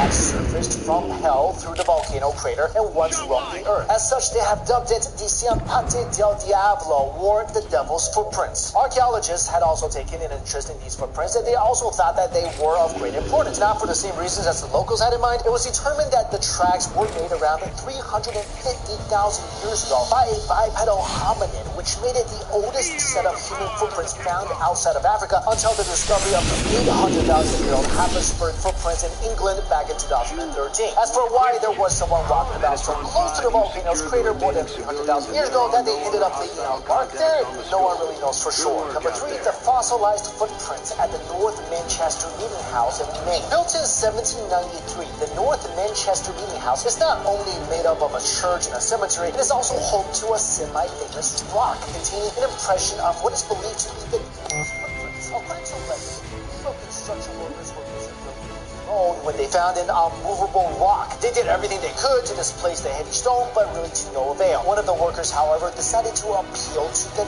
devil. Again, like, why? Ask for something better, people. Anyway, for some ridiculous reason, he offered to relinquish his soul in exchange for moving the rock. Really? The following day, the other workers found that the rock had already been moved a few yards away from its original location. Something was also different about the rock. It bore imprints that looked like a human footprint in a cloven hoof. And as for the man who apparently sold his soul to the devil, no one ever seen or heard from him again. The hellhounds got him. I don't know. Next, the Great Devon Mystery of 1855 in England. Arguably the most popular and widely publicized case of finding a set of the devil's footprints. This particular phenomenon took place in February of 1855, somewhere in the east and south Devon of England. Following a heavy snowfall at the time, locals found a long trail of hoof-like footmarks that stretched between 40 and 100 miles. The cloven hoof marks were allegedly the tracks of Satan himself, because these footprints appeared even in places where they should not have been, including snow-covered roofs and extremely high and narrow walls. Though traces of these footprints reportedly left behind by the devil are nowhere to be found today, the strange incident was heavily reported in the newspapers during that time. Some dismissed the tracks as impressions made by common animals like ponies, while others treated the incident as a hoax. Nevertheless, many still insist that the footprints did indeed belong to Satan, and as a mystery that remains largely discussed even after more than a century had already passed since it occurred. Number 5, the Devil's Tramping Ground in North Carolina. This popular camping spot has been the subject of spooky legends and lore, with allegations that a 40-foot circular and barren patch of land in the area is where the devil supposedly comes to dance. Stories about this small piece of land date all the way back to 1882, and according to these legends, nothing will ever grow there and no animal would ever dare to cross it. Locals also believe that if you leave a heavy object in the center of this barren area of the woods, you will find the item thrown out of the circle by the following day because, well, the devil wants to make room for some dancing. Some people have also claimed to have seen red glowing eyes appearing in the area and that satanic rituals have taken place there. There are also several alleged cases where people would hear a calm voice that helped them fall asleep only to end up waking up several miles from where the circle is located. I wonder if that's where the devil and Johnny had that fiddle showdown. Finally, the unexplained footprints at the Chateau de Morveau near Everberg, Belgium. Discovered in early 1945 on a snow-covered hill behind the chateau, the strange hoof-like tracks the locals found stretched for miles, crossing forests, fields, and even a stream. Some of the footprints even formed in very deep snowdrifts between 2 to 4 feet, but no visible evidence that any medium-sized animal or creature stepped on the snow could be found. Some locals didn't think much of the tracks and believed they were made by a wandering goat, a common creature in the area. Others, however, have realized that the footprint similarity with a reported case in Devonshire, England, almost 100 years earlier, and considered the likelihood that what they found near the chateau may have belonged to the devil as well. So do I think the devil came down to earth or crawled up from earth, however he gets to earth? Do I think he walked around and left a bunch of footprints? I'm not sure. Do I believe that the devil exists? Well, I do believe that demons exist, so I guess so. So yeah, a lot of things I don't know, but what I do know, what I am 100% sure of is that I would never trade my soul to move a stone. Come on. I mean, let's say that story was real. How did that conversation go with the devil? Was it like, did the guy go to a crosswalk and the devil or a demon showed up and they're asking him like, hey, what do you want? You want $1 million? You want eternal youth? What do you want? And he's like, yeah, I want you to move that heavy stone for me. I mean, even the devil probably tried to talk that guy out of it. But guys, let me know what you think. Do you believe demons or the devil do exist? Do you think he left his footprints? And also, do you think the devil dances? Thank you so much for watching. I'll see you later.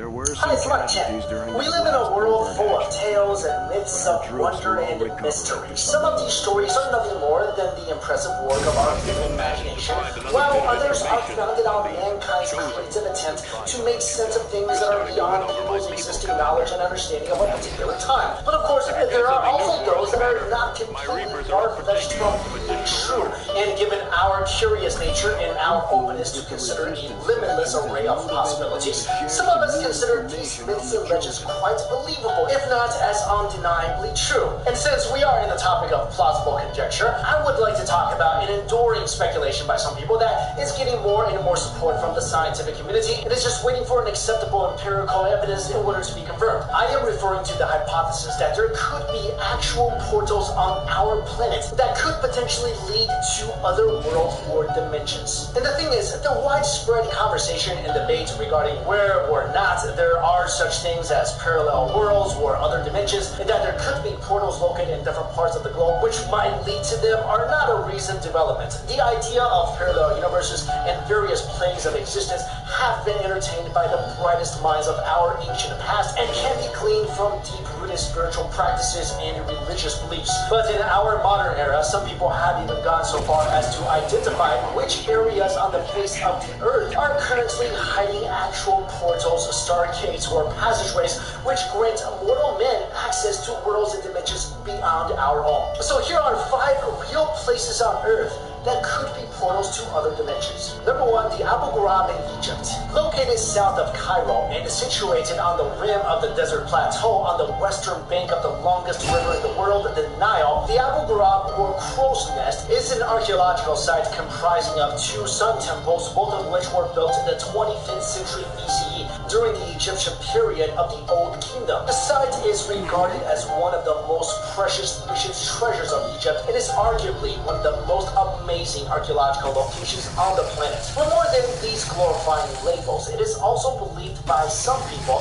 that this site is home to one of the oldest stargates that can be found across the globe. Somewhere within Abu Ghraib, an ancient platform created from alabaster was uncovered. Alabaster is a gemstone made of calcite, regarded by ancient Egyptians as the precious stone of the sun gods, and was thought to be in sync with the vibrations of the earth. And so it is believed that the site of Abu Ghraib was actually constructed for the purpose of elevating people's spiritual awareness, which consequently allowed them to communicate and link with the sacred energies of the universe known as the netters. What's interesting about the idea of communicating with the netters through vibrations is that it is quite similar with the oral legends of Cherokee Native Americans, which speak of formless thought beings that which would travel to Earth from the Pleiades star cluster by riding sound waves. Add this to the speculation that advanced technology was used to construct the site, it is not surprising that this ancient Egyptian location is considered to be a possible portal to another world or dimension. Number 2, one of my favorite places in the world, Sedona. Sedona is a city located somewhere in the northern Verde Valley expanse of the state of Arizona. At one point, this area was referred to by the Native American tribes as Nawanda, and regarded it as a secret city. It is believed that the red rocks of the city's desert are spiritually charged, and that there is a high concentration of spiritual vortices in this region. A vortex is an area of highly concentrated energy that rises from the earth, and these vortexes are thought to be portals or passageways for celestial beings and terrestrial spirits. For those who believe in the existence of these vortexes, they say that they can tell that they have encountered one when they sense vibrations from the ground and they feel a range of tingling sensation on their skin, particularly under necks and shoulder blades. And the New Age proponents believe that Sedona has these power spots and vortexes in abundance, making the mountains of Arizona the home of the purported doorway to the gods. This is also a reason why Sedona is a very popular destination for people with spiritual and metaphysical interests. And before I even heard about all the vortexes in Sedona, the first time I went there, I just felt like there's something different about that place. The whole area just feels so, I don't know, it just feels so spiritual. And I've done a vlog episode about it, so I'll put the link for you guys in my description box if you want to check it out. Next up, the ancient stone arrangement in the United States. Back in 2007,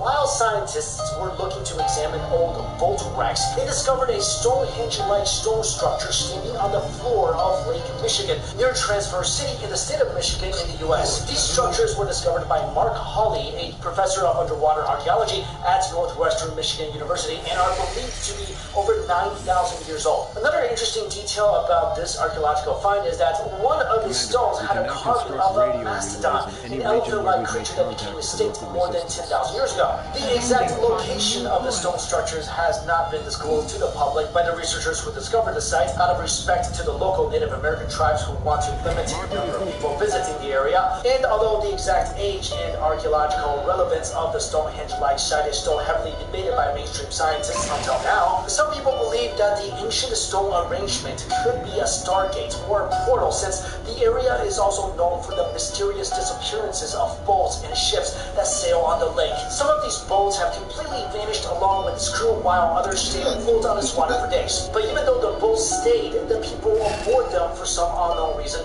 turned out to have disappeared without a trace. Number 4, probably the most famous on this list, the Stonehenge in England. It is safe to say that Stonehenge is one of the most popular ancient rock structures in the world. It is also no secret that this famous tourist destination in the UK has been the subject of intense debate over the date of when it was built, as well as the true purpose it served after its construction. Mainstream historians will tell you that this bizarre rock formation was built around 5,000 years in the past, and as to how it was constructed, they say that they were built partly from blue stones, and that these stones were excavated and transported from a quarry site located 240 miles away. On the other hand, less conventional experts will tell you that the Stonehenge is much older than the first settlements that were established in the area 5,000 years ago, with some going as far as to claim that the ancient site is actually an energy portal. It is believed by some people that the location of Stonehenge has a strategic and spiritual significance, since 14 key lines converge to where the rock structures stand, which consequently form a powerful vortex. While this theory may seem like a bit of a stretch, there is one story in the the late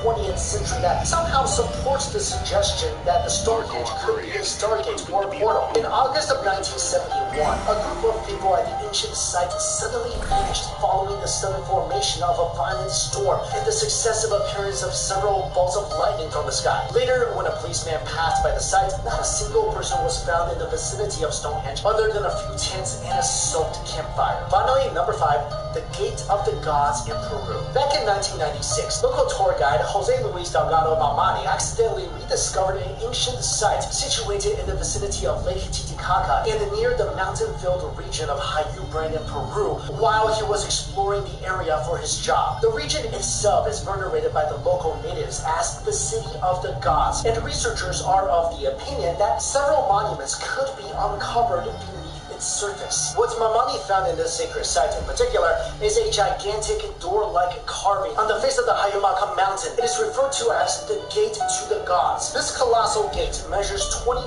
feet by 22 feet, or 7 meters tall and 7 meters wide. A smaller doorway can be found in the center of the gate at its base, which is only 6.5 feet or 2 meters high. According to Native American legends, this is the gateway to the lands of the gods, and that heroic mortals pass through the smaller door to meet the gods in their realm or domain. Consequently, by passing through the doorway, these heroes are granted immortality and get to live among the gods. The larger gates, on the other hand, were used by the gods themselves when they occasionally accompanied the immortal men in instances that they returned to Earth to visit their kingdoms. There is also another legend that tells the tale of Ramu Maru, an Incan priest that served in the Temple of the Seven Rays. As the story goes, Maru fled the temple in the 16th century to escape from the Spanish conquerors that arrived in Peru. He brought along with him a magical golden disc, referred to as the Key of the Gods of the Seven Rays. He headed for the mountain of Hayumarca, where he performed a ritual with shaman priests to open the smaller doorway of the Gate of the Gods. Vibrant blue light shone through the tunnel, and when Maru passed through it,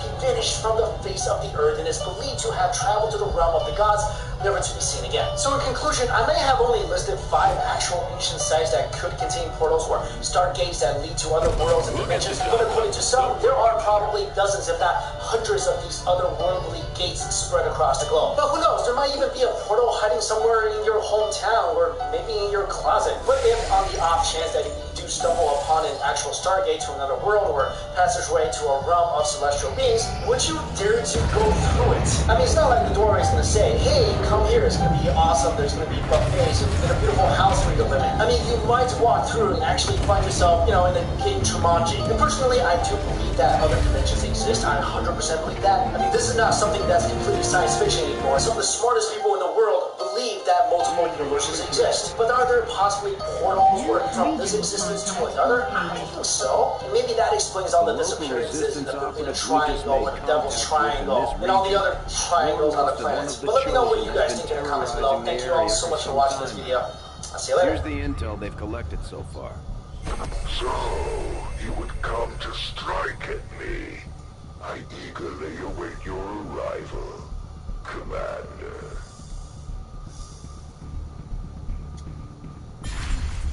If your newfound understanding will bring us closer to a decisive ending, then I welcome your attempt to find me.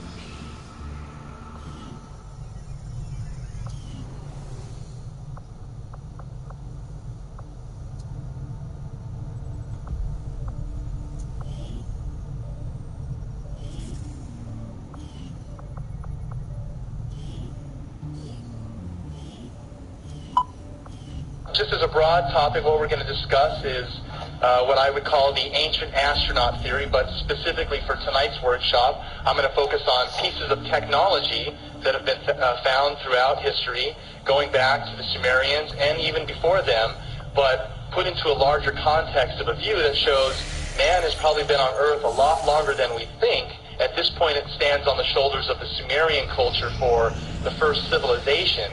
But all throughout history, we have megalithic monuments, theories about an Atlantean civilization, perhaps some ancient civilization that existed probably 10, 15,000 years ago, but finding the evidence for this culture on one continent or one specific site has eluded scholars.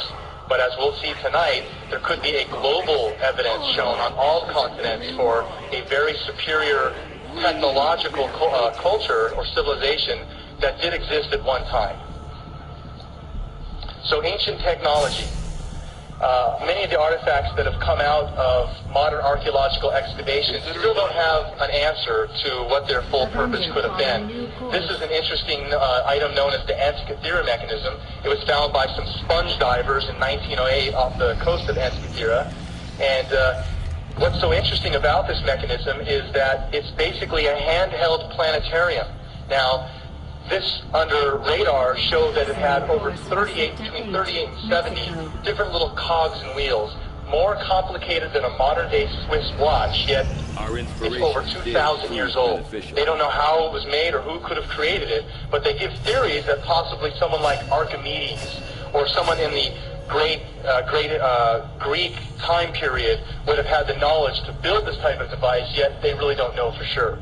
But what's interesting about this is that it basically served two purposes. One, as an astronomical device where you could plot, the North Star is close to Venus, and if I chart my port in this direction, they can use this device to find out the positions of the planets. But it was also an astrological device, so that it would tell the person who held this box, if I was born today, 50 years ago, I can see that my sign is, aligned with Sun and Venus.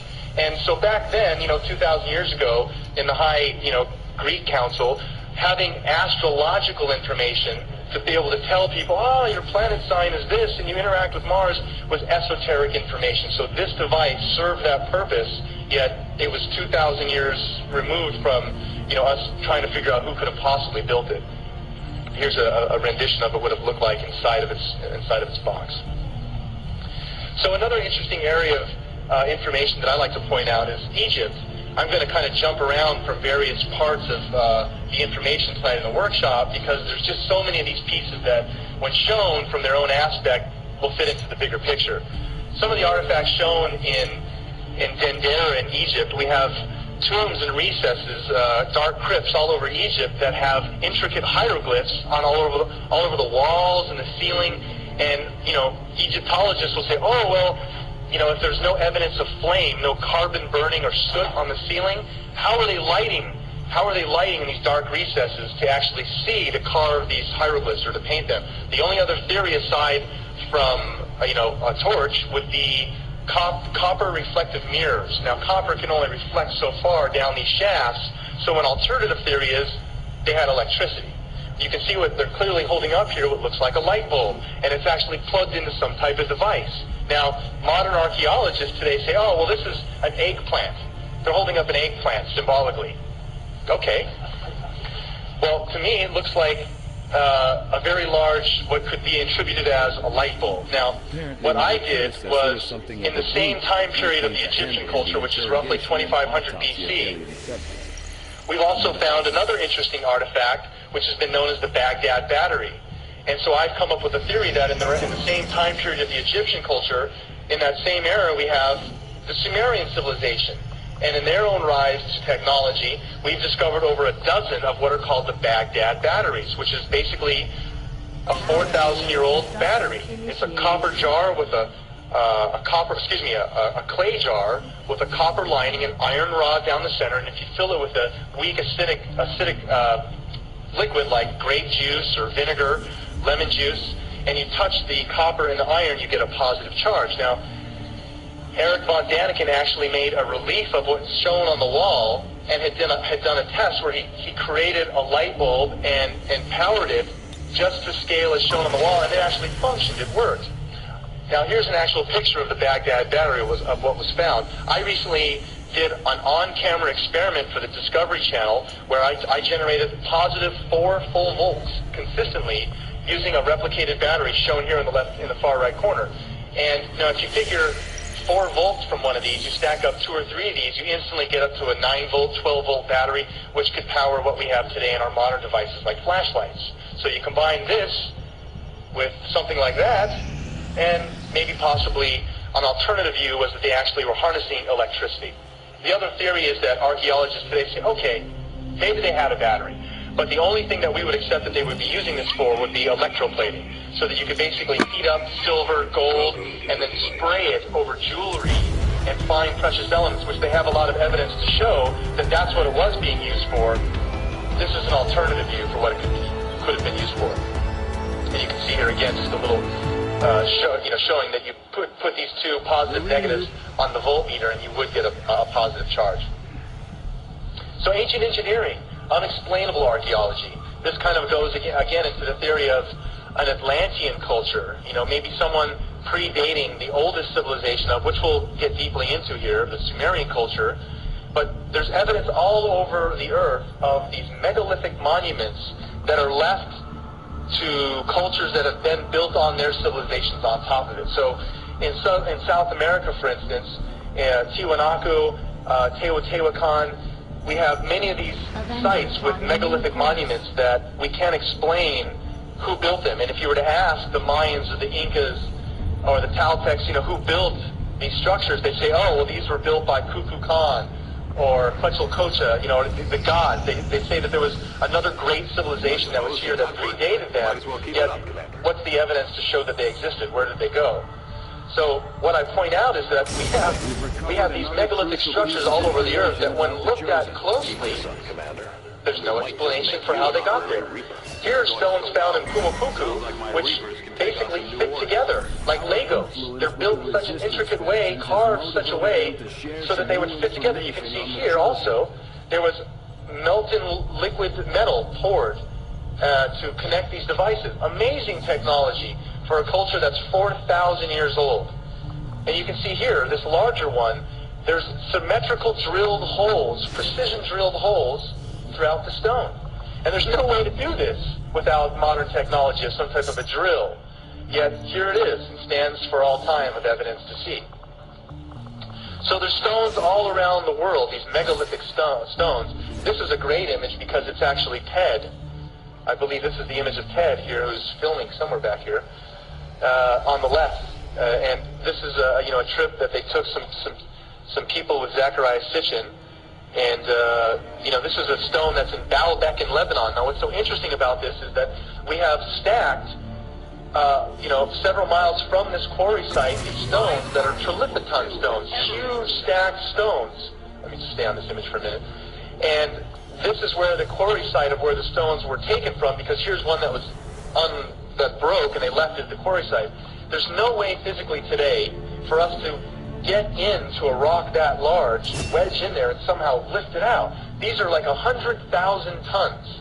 So there's just no way possible that through our own feats of technology today that we can even build something like this or the pyramids in Egypt. So that's where we go into the next thing here, is the pyramid connection. All around the world, there are pyramidal structures on every continent, and there's really no explanation for how they were built or why they were built. You'll hear that possibly the Egyptians used this as ceremonial tombs for the pharaohs, yet the king's chamber and the queen's chamber and the Great Pyramid have no evidence of hieroglyphics. And you'd think that if it was a king or a queen being buried in a pyramid, the walls would be inscribed full of praise to the king or the pharaoh. That's not the case. So there's all types of alternative views that say maybe the pyramids have been used for some type of advanced energy harnessing system, some type of way to tap into an energy source. But we really don't have an answer for who really built the pyramids or what their purpose was. So, when we start to look around the world, specifically starting in South America, we have evidence of archaeological sites pointing to astronomical locations and set out in a way where it's been designed to point towards certain astronomical alignments. What's really interesting about the South American pyramids is that it's theorized that there's literally a pyramid for every planet in our known solar system, and that these actually are plotting the various planets that we have. Now, this isn't a widely known or accepted view, but the interesting thing is that these pyramids are known as the Pyramid of the Moon, the Pyramid of the Sun. They do have a correlation to an astronomical terminology. So it's an interesting layout when we look at the sophistication and the grandeur of something built by a culture that's, again, what we don't attribute to, Stone Age cultures or primitive technology, yet they have knowledge that's been displayed in a way where now with our sciences and understandings we can look at this and use radar and mapping and look at the telemetry and say, well, wait a minute, how could they have known that this is actually 1/10 of a degree off to the true north? I have found clear evidence of genetic modification to so some of these pyramids, again, the Great Pyramid of the Sun, it's a very interesting coincidence that the base of the Pyramid of the Sun and the base of the Pyramid in Giza are very close in scale.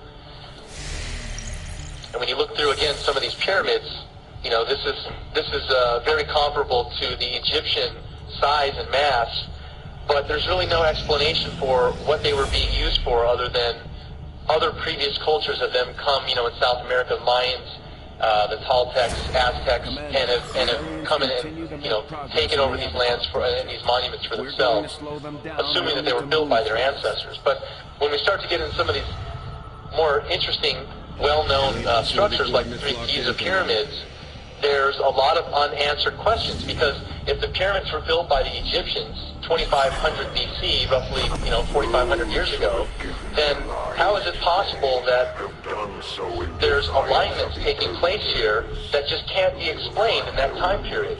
What we have here is satellite data that shows the three Giza pyramids, and then what we have is a constellation of Orion, the three stars of Orion, so that in the year 10,500 BC, using computer mapping software on your PC, Redshift, various programs, you can chart where the stars are going to be in the heavens forwards in time and also backwards in time, so that maybe in a week from now I can say, oh, look, Orion's going to be right above my house. Cool, I can go out and see it. You can also roll the clock back in time, and it turns out in 10,500 BC, the pyramids form a terrestrial map of Orion. They are exactly lined up with the pyramid offset, just like Orion, perfectly matching in 10,500 BC, mimicking what it sees in the sky. Also, the Sphinx at that exact date is looking east at the constellation of Leo, which is basically in the formation of a lion. So in 10,500 BC, we have a terrestrial alignment with the structures in Giza to constellations in the sky. Now, what's the purpose of that? Other than to say, well, it's very possible then, based upon also geological evidence, that the pyramid and the Sphinx are way older than 4,500 BC. As it is, you know, with the Egyptian culture having to carry these stones at their weight, 20 stones a day, 24 hours a day, there's just no way in the 20-year time period of the dynasty that the pyramid could have been completed. But it's interesting to also note that the Sphinx has very significant weathering on the sides and walls of the Sphinx enclosure, where it's been heavily inundated with rain. Now, there's no evidence for rain on the Giza Plateau for maybe 10,000 years. So it starts to line up a different picture for, we look at all these structures, all